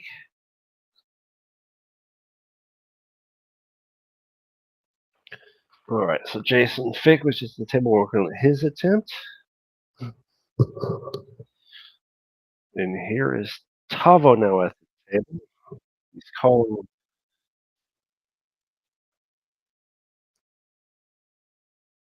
Well, not real sure what he was calling there. He kind of pointed to his other pocket, but looks like he's going to be back cutting the 2 to the top left. But it's 2. No, he says we're going to safety this. We're going to continue this safety battle. But he leaks that one out. So Jason Fick here going to work on soft touching that, coming to rest in shape for the 3, which will bleed out off the rail shape for the 4 ball. He should probably come up 1 rail. He could go 2 rail shape for the 5, but either way, he's got good position for the 5. Table control speed there to get to the 5 ball. I really like how confident he was coming through hitting that ball.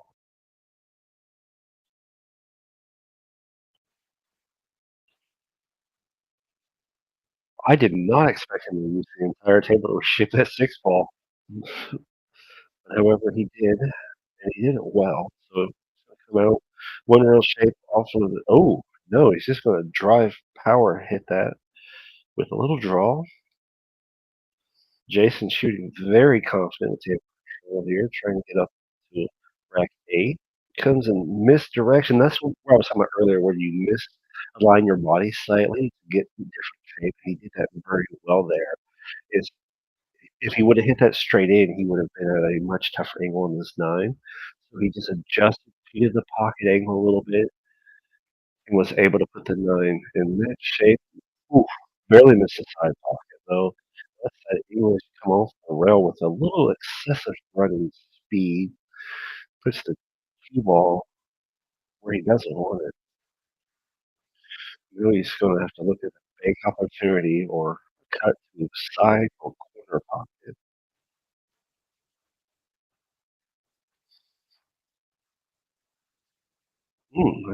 Oh, he might be trying to back cut this. Let's see what he's doing here.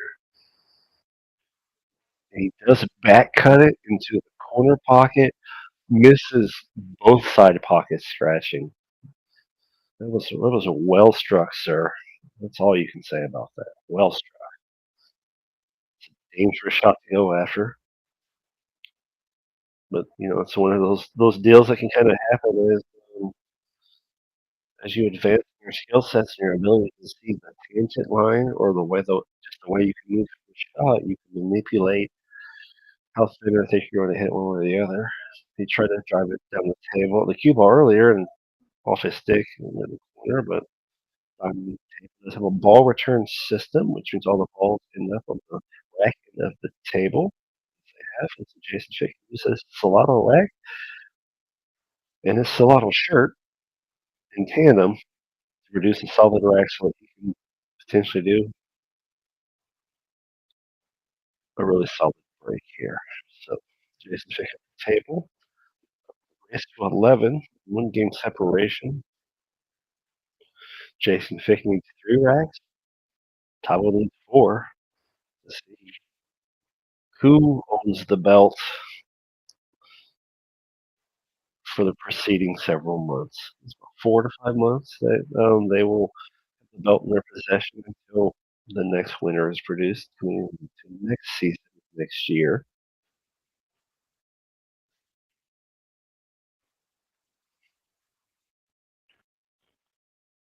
I don't think he's trying to make this ball. I think we're trying to get a safety feature here.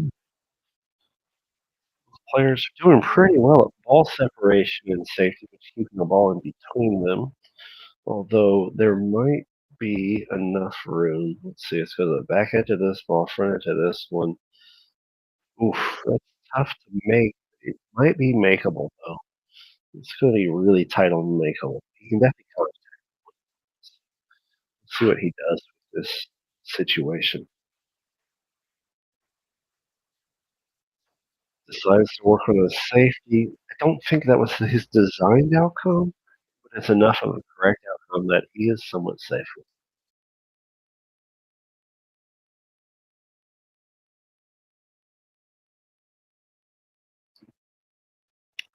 I think Jason Fix looking at a jump shot. Yeah, you can see the shorter jump cue. He's using the I think it's the Predator jump cue. He's using either way. It's a shorter stick, lightweight, really solid jump. Might have been trying the combo he was thinking out there. However, sets TAVO up on a nice one ball shot. Trying to look at the table here though to see that is the four ball up table. So the TAVO looking at where the two ball is here. When you get this two ball over here like this, that's a situation to consider because contact becomes even tougher. The reality of it is TAVO has to find a way to contact that two ball between the three and the eight here. And with how straight the one ball is, potting the ball doesn't always help. So he might want to consider a safety, which he's going to do. He wants to come off this and put the cue ball. Oh, and not this way. He went that way with it. Nothing wrong with that though. Gives Jason the kick opportunity. So if Jason wants to kick this one, and if he plays this, I don't know if he's got room to play the kick off of the eight, but he's not going to work on that yet. So this is the spectrum of what we're looking at here. As long as these balls and that two ball look like that, it's a table control battle of safety. No one's making a one ball. There's no point in making a one ball. But you don't want to give your opponent ball in hand, yeah, but he does. But it's not like Jason's sitting, in a prestigious place at this point because getting a line to break that two ball out, and we're gonna go over here and draw this box. That two ball's buried in this box. And that's what Jason has to look at. Because if he makes the one, he has to hit the two clean, not get the ball in hand, which isn't going to be favorable. So three foul roll is what we're looking at, which is if he can get your opponent to foul three times, you win that rack. So that's a good chance of what we're going to be looking at here. Tavo struggled some with this jump game today. Yes, he struggled a lot with this jump game. So let's see if he can slow himself down here, get a good contact off the jump. I would like to see actually. I think Tavo landing his jump shot on here, here on this side of the one ball, because that'll leave the one ball coming off the rail and burying the cue ball, back up into this zone and not giving Jason much to get at for the breakout for the two. So elevated for the jump, taking his time with it. Still a jump timing problem is what I'm seeing from Tavo there, especially watching him do it there. So as you watch him accelerate really early and kind of punch himself down into the ball, that doesn't make the ball jump well.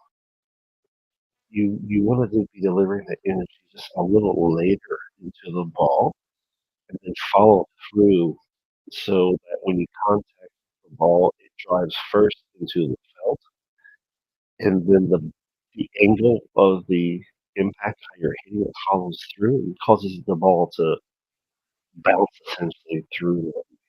So it, I believe does put Tavo on two though. Sure, Jason is instructing Tavo that he's on two. And Jason's looking for an opportunity here to get a free foul for the second time in this match. The very first rack, Jason got a free foul on Tavo. So Jason's looking at opportunity again. This window's pretty tough though to get free foul. It is very tough to get a free foul against another solid full player. When it does happen, it is not a lighthearted action. It's difficult because we're all very skilled and we spend a lot of time working accent of this game. So the minute adjustments and minute factors really are critical to these outcomes, and that's what Jason's trying to look at here. How can I get this little minute thing perfect? And the way he times this, does it bleed? Does it bleed? Does it bleed? It doesn't quite bleed. He could be a lot tighter. He wants to be behind the 5-3 setup all the way. He's not. So TAVO has an up table reverse kick, and so TAVO can shoot this this way to this rail and get it to come back this way by hitting the cue ball over here, which is probably what he's going to be trying to do.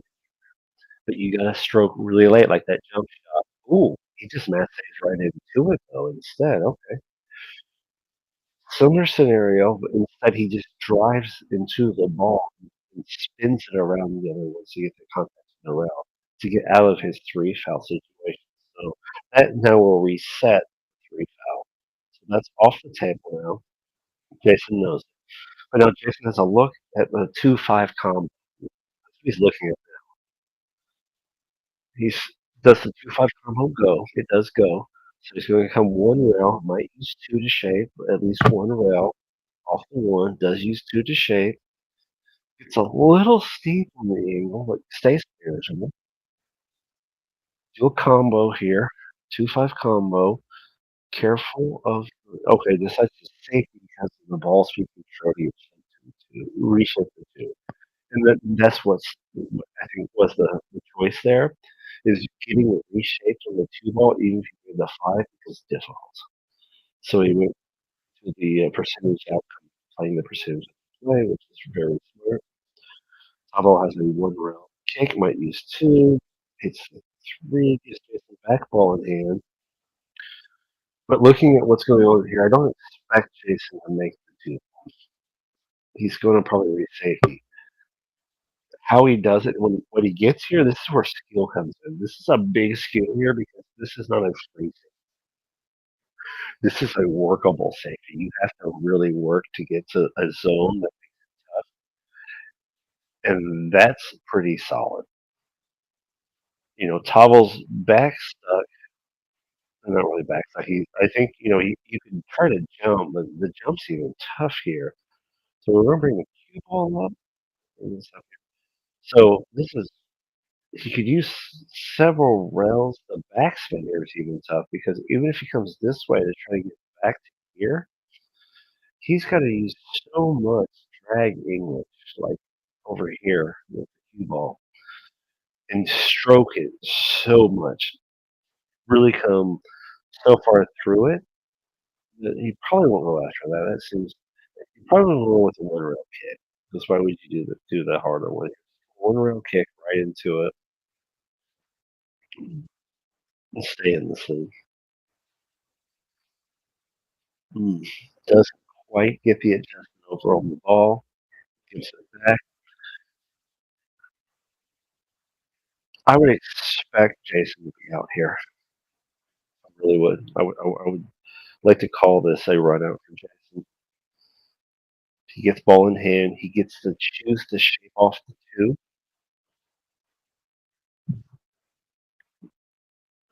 You just got to be careful with ball speed here now across the board. Don't get too much outside of the angles and keep controlling the outcome through the process.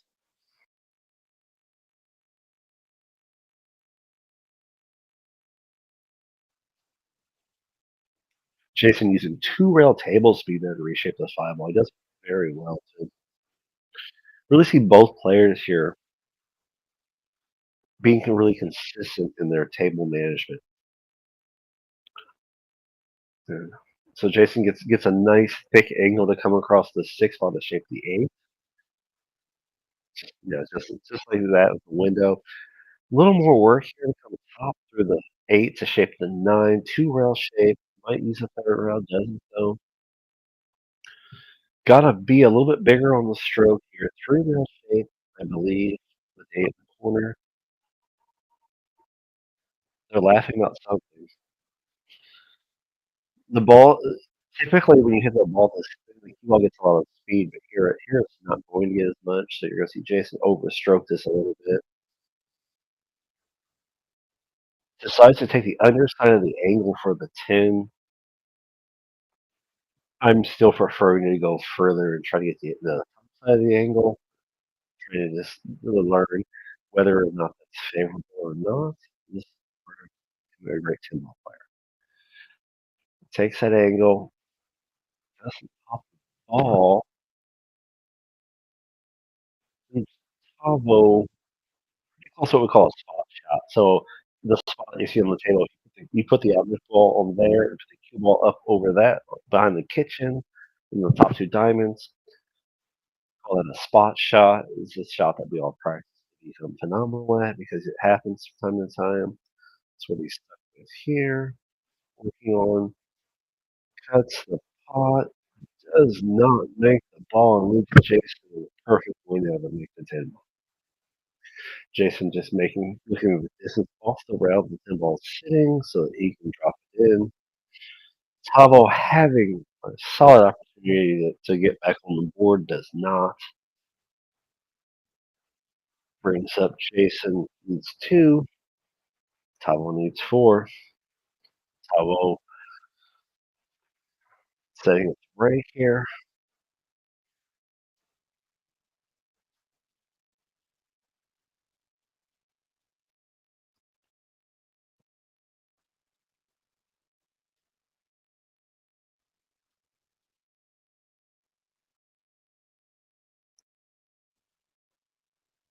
TAVO using the traditional BCA style rack, putting his 2s and 3s in the corner. He's really consistent with loading the 2 on the left and the 3 on the right. You can do either in the BCA 2 and 3 rule. Again, haven't had that implemented this year in Top of the Valley, but pretty likely it might change into next year. Next season as we get into that. Probably looking for that to start maybe February. We'll see how things progress as we start the next season.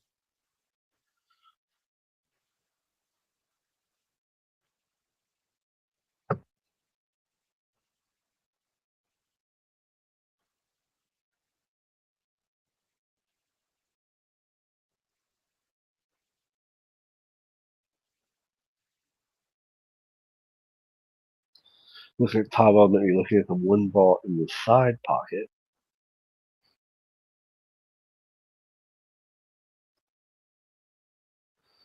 Uses the 6 to carry him a little bit to shape the 2.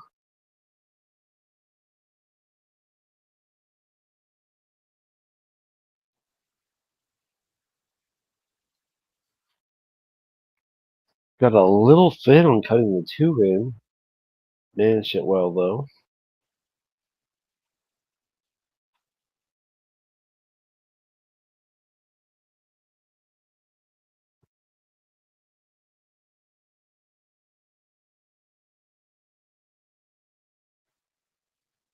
We're calling a back cut 5 corner. It's a thin on the cut. Barely gets away with it though. Clips the inside edge of the point on the entry level of the pocket. It's a dangerous way to go about making that shot. Doesn't quite get the shape he wanted, obviously, because the buried himself behind the 4 a little bit. You can cut the 4 in the side and use the other rail to shape the 5. So it chooses. I believe that's the 4 up there on the table. It's not the easiest shot to manage here, but if you cut off that 4, you can come off this rail this way. You gotta really feel the stroke and not hit it hard, but stroke it well. He went forward with the stroke, and he liked that angle better. Not bad though. He actually helped himself a lot here because now he gets the 5.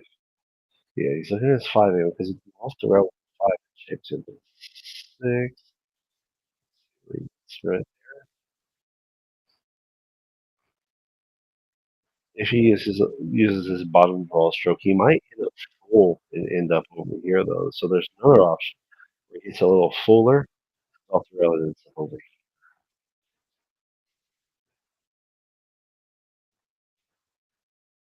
I still like him doing it this way, though.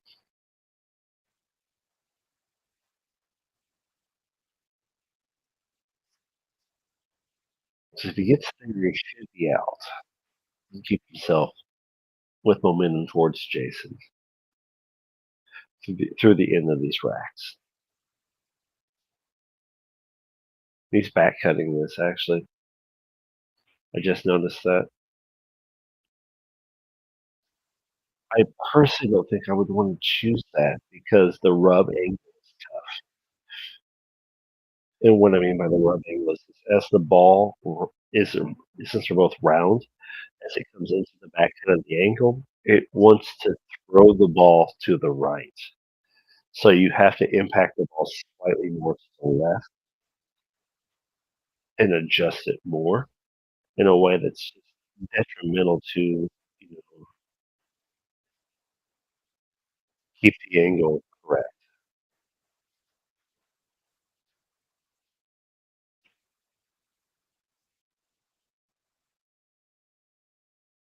It's where you see Jason here not taking the outside edge of those angles. Here, I think your one rail punch, knowing Jason, a lot of players might use two, and that's why I like to use two still. A lot of other players might is that one rail punch like that is great if you stall the ball well, but if you don't, you end up here, and it's just a dangerous place to be this late in the rack and ten ball. Jason's up 2 games here in this race to 11, but his work is still present. Back cutting the 10, pots the cue, gets angry about it, says, "Yeah, I don't like that." All right, a little bit of frustration there. So he gives one away to Tavo. Tavo feels, getting a little bit of momentum. Felt like late in this battle here, keeping the energy real, keeping the excitement present. Can't say more about how well these players are battling each other. It's mistakes versus safeties. Jump here, push it there, choose to do it this way, choose to do it that way. You know, Tavo choosing that outside cut, that's tough. The rub angle of how you cut that ball, just angle shape, angle speed. If you know it, you feel it, you do it. But it's just a lot to ask for where you could just, you know, do it differently. And Jason being upset there, I feel like he could have been a little more distinguished with that finish. But you know what? Passion, passion's passion. If you're a passionate player that wants to win, you're going to at times just be a little much. But you got to settle down and stay in it, stay present. And if you don't, you can get away from it. That's a big thing about what you're doing out there with being the best version of yourself at the full time. You want to show up and stay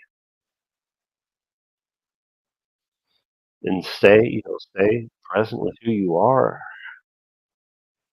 at a high level.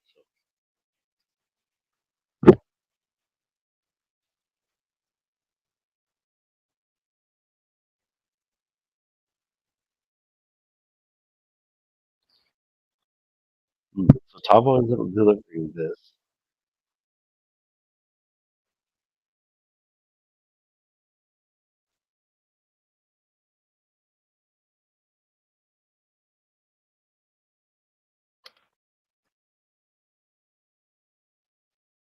These racks now just become a battle of attrition, which is the presence of tin ball like a chess match, and how awesome it is, to play tin ball at a competitive level. And, it's a big thing too to understand, different ways and different other things that you work on as a pool player is shooting left and right-handed. You've seen multiple times both players kind of shooting opposite-handed. I think they're both right-handed players, but you see left-handed shots from time to time, and that's a skill set too because sometimes getting the mechanics right to do the shot well takes moving your body to the alternate position, and being ambidextrous at the game of pool can be a factor of how well you can win. It's just another level of skill set that you have to work with. There is, the a player that's pretty big name for doing it, John Moore, I believe he's a Canadian player, but he's one of the best two-handed players out there where he can play just as good with either eight. And so as you watch the players and understand like, how often have they practiced with each hand, how well can they do each hand. And both players we see them hit left and right hand. And at this point, as a commentator, it's hard for me to say which one I think is done it better today, because they both have done it well enough in that obscurity of hitting left or right hand has showed up. So it's just another factor to account for when you want to play at this level. As they continue to battle here, in this race to 11 that anyone could have walked away with. No one has done something better, that much better than the other. It's been tiny mistakes, tiny safety adjustments. Who plays the racks better? Who plays the table timing better?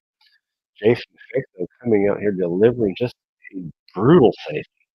My, that's tough. That one is really, really tough to deal with. The nine's in the way of the kick, one side up to the side.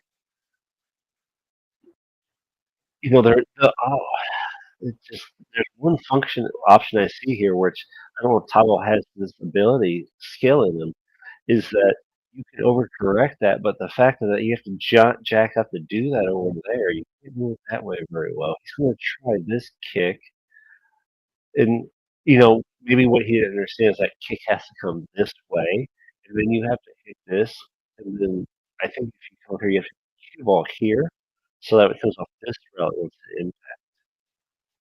And you have to stroke that shot with that bottom left English to where it spins deep and thin off of the rail down here, which is just tough. It's just such a tough safety that Jason Hayward to put top on that one. So Jason's gonna come in here and try to work on another three foul, which Jason's just been trying to just dominate with through this entire game.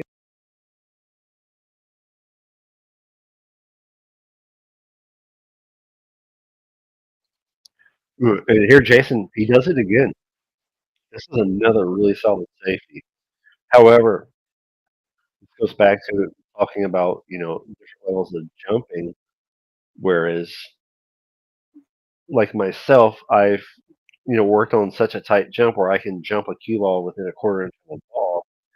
I can pay him back and make this kick, make this jump against him, and potentially, hit the ball and hit the rail or even make the ball.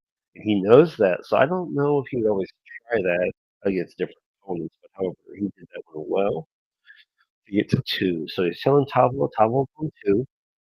Jason looking to get to the hill here off of a three foul.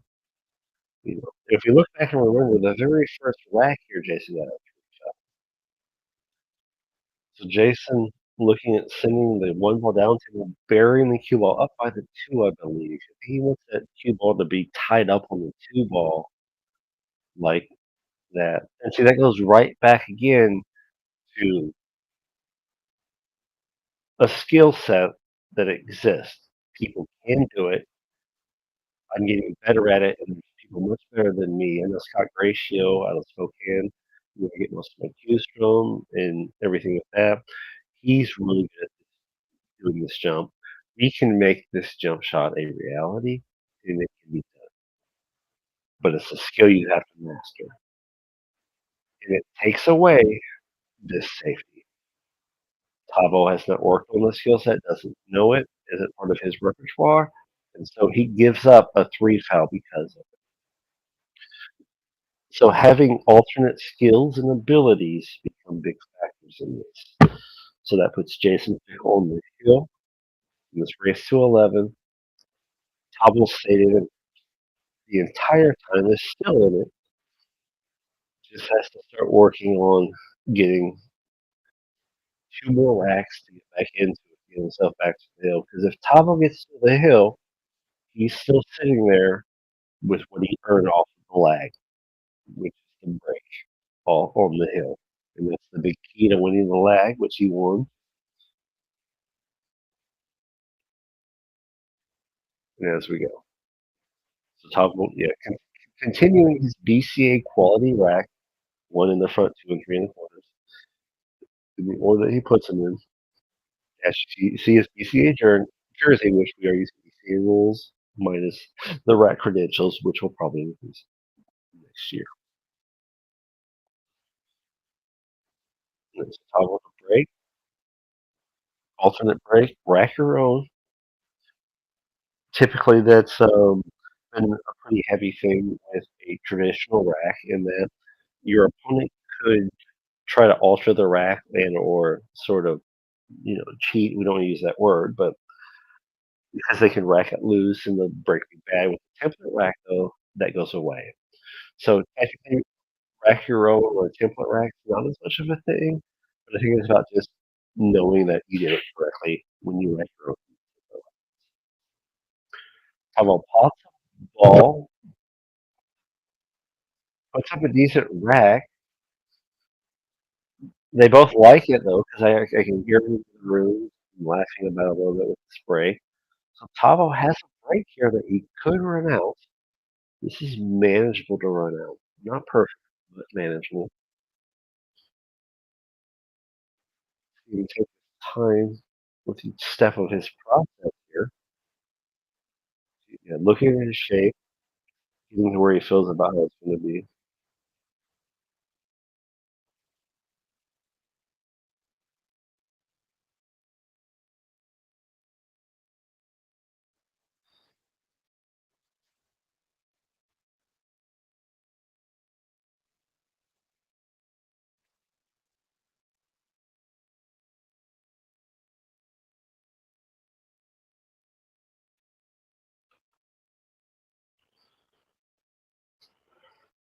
His angles here are still very inside the zone, the pro angle where he wants to be. He's just got to feel this shot with the stroke.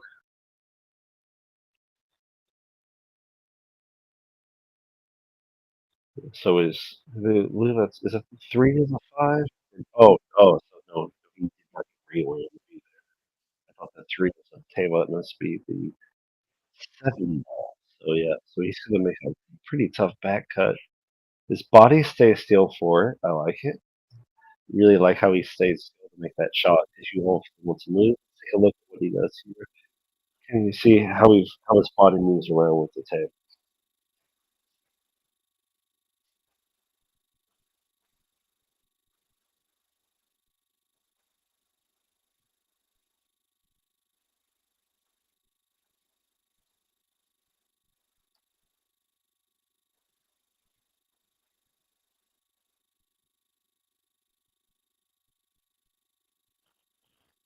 Really get a feel for how he's going to deal with this.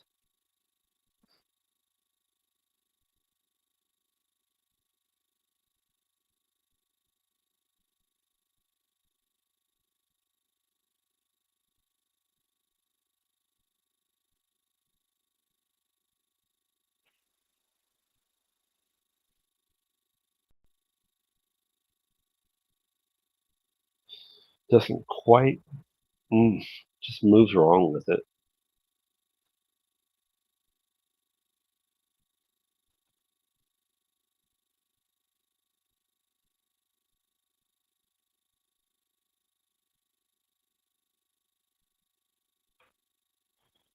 Jason getting a feel for his this will get from the other side here. Gonna have to use the rail to shape the 7. He goes forward for the rail to shape the 7. I don't think he really felt just didn't get his confidence in the shot solid.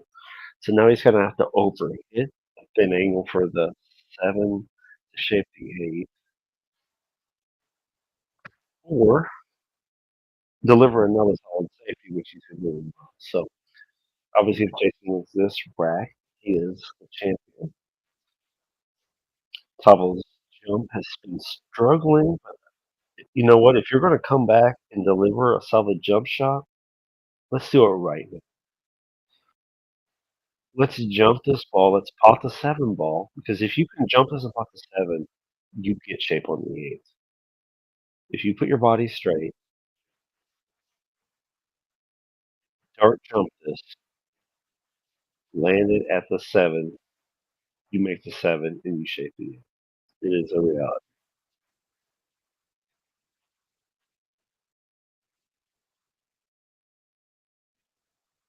Not a bad safety, is it?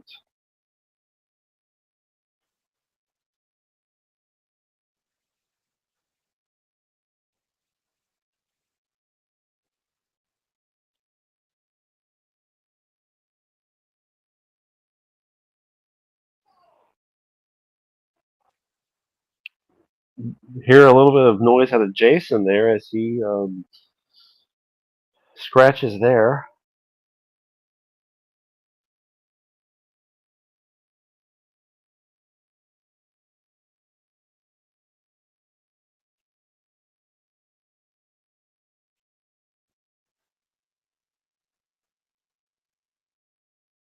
So yeah, Jason scratching there, giving Tawa the opportunity to work on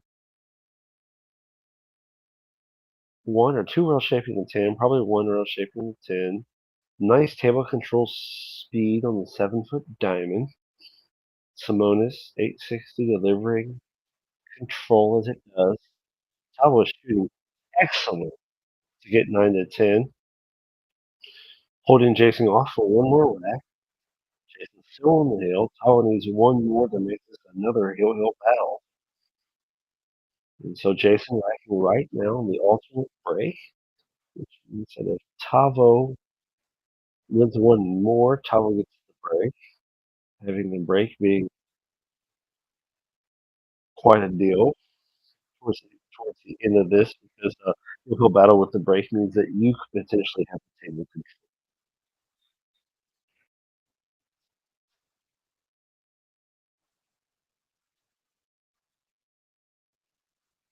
Solano template rack, cradling the set there, ready to go.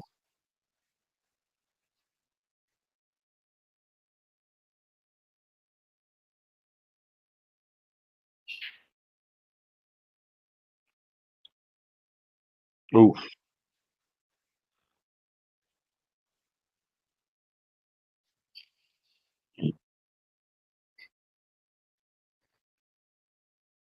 So yeah, Tavo getting a look at the one ball here after the break. The rack is not unfavorable to something happening, but still challenging. You know, we got these balls tied up here, become a factor. But if you just get either over which ones you need, Tavo kind of runs into the object while they're asking Jason, "Hey, I moved that. Do you want me to put it back here, or do you want it there?" You can contact some balls or a ball here during this. This is not as quite as tight at times as like some of the matchroom pool situations where that's a direct foul.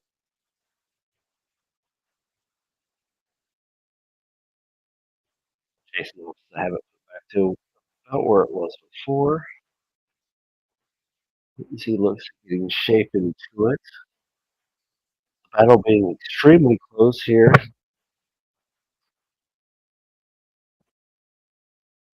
Other than the 679, so if we go over here and look at the 679 area here, that's a little bit of a situation for Jason to worry about. But otherwise, I think there for everyone else. Jason, looking at the 4 here, probably gonna come he come forward 2 rails, come dead off 1 rail to shape the 5. It looks like he's coming dead off the long rail over there to shape the 5 or not. Not sure what happened there, if it was intentional or not. Makes it 10 becomes an option situation for TAVO. TAVO can make Jason shoot, but he would not want to do that because he would give Jason the opportunity to safety against him. So making him shoot is not in his favor. He's going to want to lose the safety that Jason wants.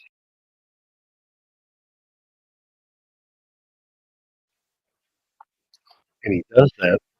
He does it pretty well. I don't know if he's left an edge or not. So let's go out here and look at Jason's. He's got a kick at it. Let's see what he does with the kick. He does get a clean look at the kick and gets a nice re-safety. Got a nice angle of the re-safety there. I think we might stay at this angle to see what Pablo does with his body language here. You got to kick and you got to jump. The jump is tough. Ooh, he kicks, makes it, but doesn't call it. If he doesn't call it, it doesn't count. Because that so it leaves Jason when it leaves him. Let's go back over here to Jason's looking at. All right, so Jason now he's kind of got a little bit of a safety against him here. Not sitting in a free zone.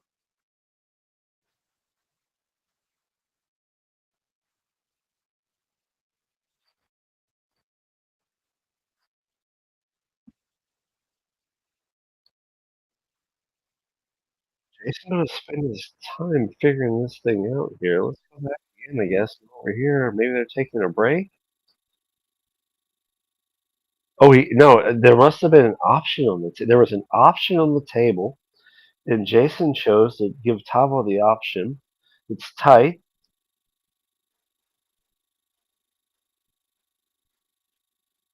Tavo getting the short cue out, although it is a very nice short cue. Go for the back attempt. Comes up about a diamond short though, so it wasn't the best version of what he could do with it. But what he certainly got out of it. So leaves Jason a cut shot here.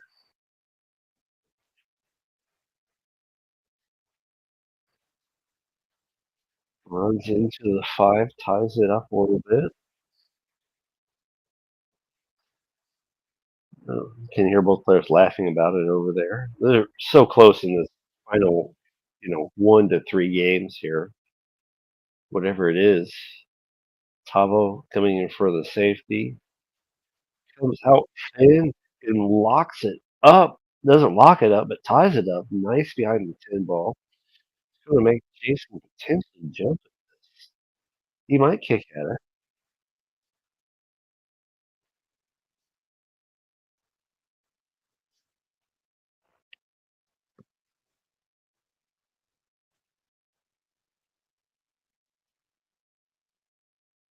Now, here, so if Jason's going to kick at this.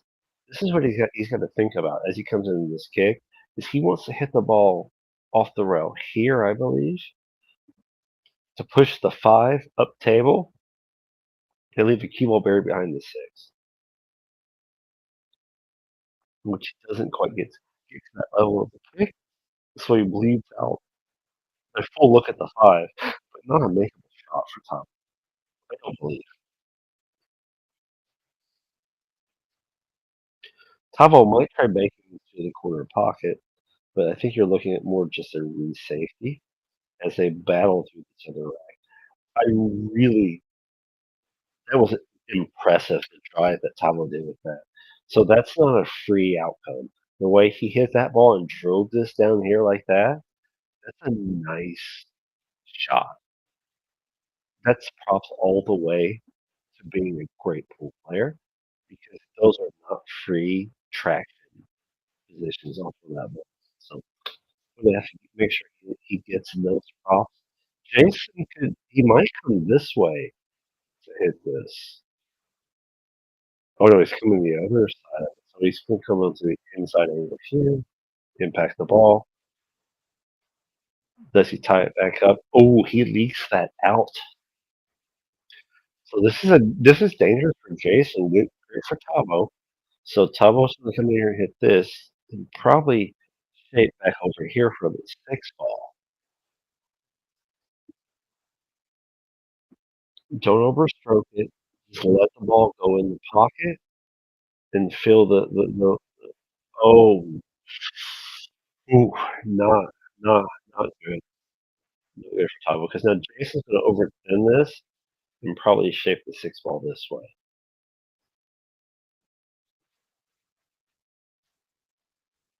Jason's just looking at the speed to get across there to shape that six ball. Yeah, and he gets it right. He's right in the zone. Gets a little bit tougher now. Now he has to use forward English to put the seven, I think, in the side. He can go up table, down table at the seven, but he did not quite get inside the angle he wanted to be in. So now I think he's going to come two rails here to the seven this way. Now he's going to go one and back. Okay, yeah, we can set that works. So now he's coming back up to seven.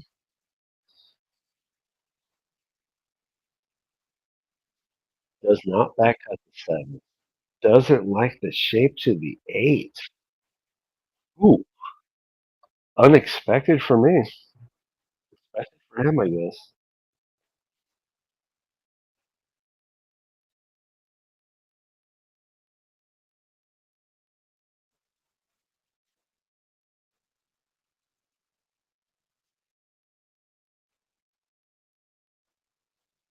Tavo here looking for the touch kick.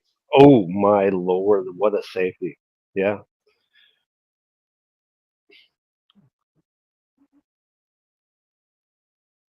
So race to 11, 9, 10. They're so close here for top of the valley. Where Tavo delivers a safety that makes Jason have to consider what he's going to do. You know, there's a thing that we work on too called a double jump, where you can bounce it early and then do the jump. But Jason can see enough to get out to the edge of the seven.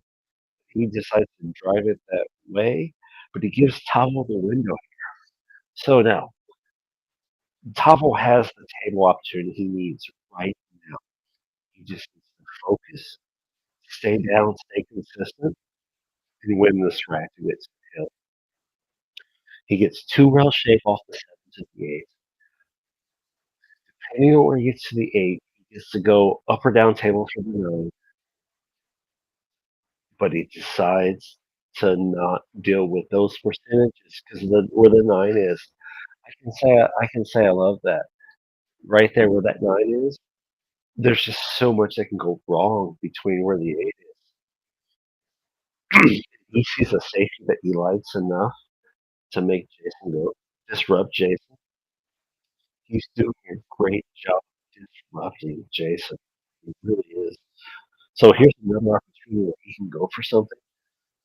He could go for the this here and come out and shape this eight, whether he comes this rail, this whatever it is, and shape this eight to the corner. But the nine though is still, there with that angle, which makes a little intense with making choices here.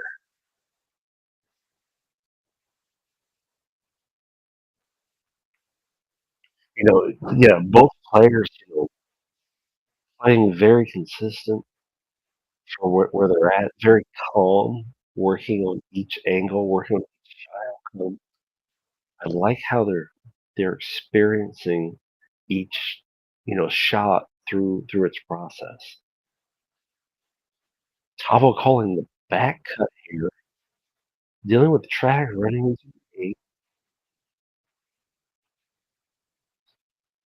See what he gets out of it.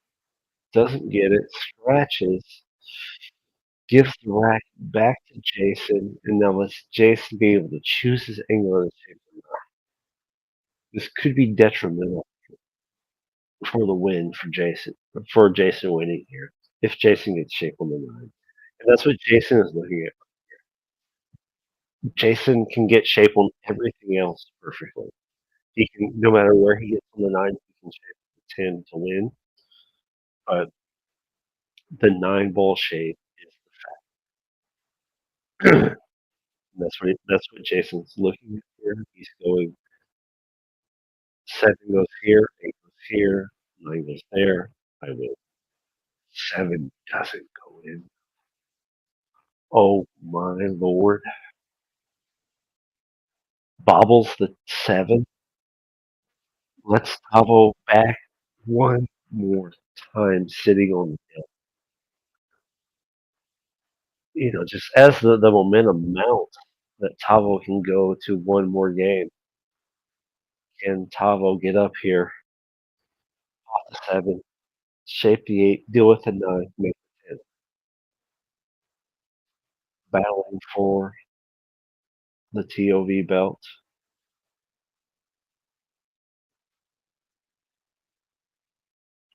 Beautiful job coming off the rail to shape the eight.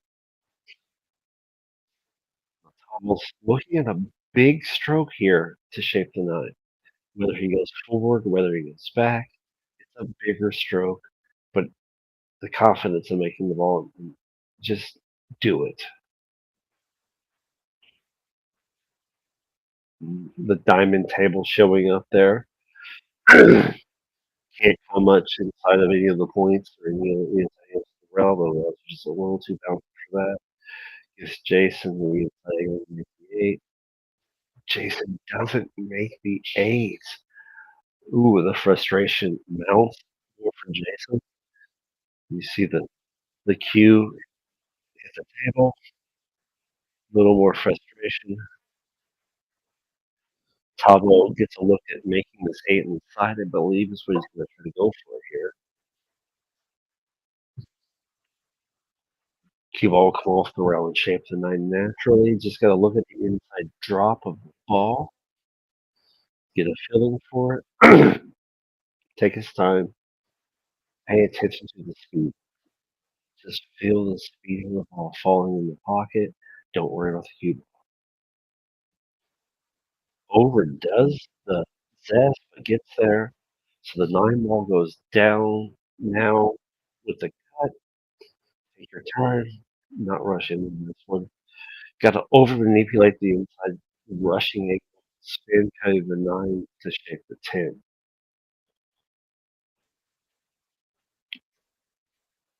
You got to make your choice on the 10, whether the 10 goes in the same pocket as the nine or across to the other corner. I think he should put it to the other corner so he can judge the spin and keep it manageable.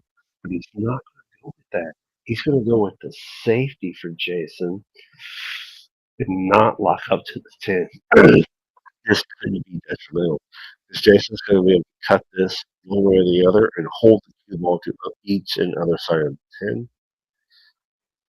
Tough decision this late in the match. Jason isn't able to do that. He decides to read safety because he isn't confident. And I think he might have left a window for TAVO. It's hard to say looking at the mic. There's definitely a bank, but is there a cut? If there's a cut, he wants the cut. If not, he has to go for the bank. A lot of reality with this bank shot, though. Because making the 10 becomes a table. Playing on the 7-foot diamond, the pockets are very punishing, even though they are a little bit larger than a pro tennis, a pro-am table. They can be a little bit tighter, but they're not. TAVO calling a back bank cut shot for the 9 ball. Safety to force Jason to shape this 10 ball. This becomes very manageable, unfortunately. He's just going to come 3-rail shape. Does he a 3-rail, 2-rail shape to the 10 ball?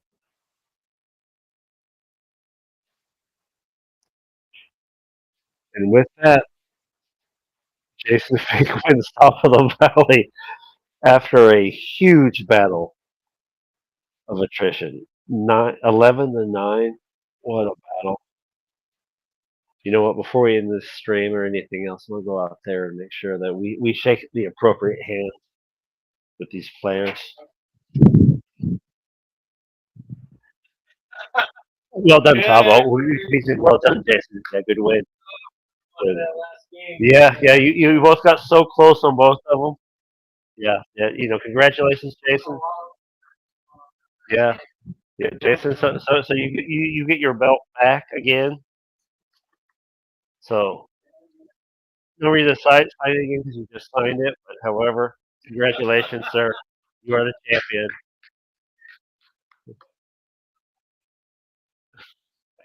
Yeah, yeah, good job. Congratulations, Jason. All right, with that, we'll I think Salado, Jam with Apparel, Minister Balls, Distinguished Billiards, Top of the Valley, all of us. And we worked so hard for this, and all the players have worked so hard together. We thank you all for your attention. All right. And so as we move forward to next year, the only thing we have to say is let's go.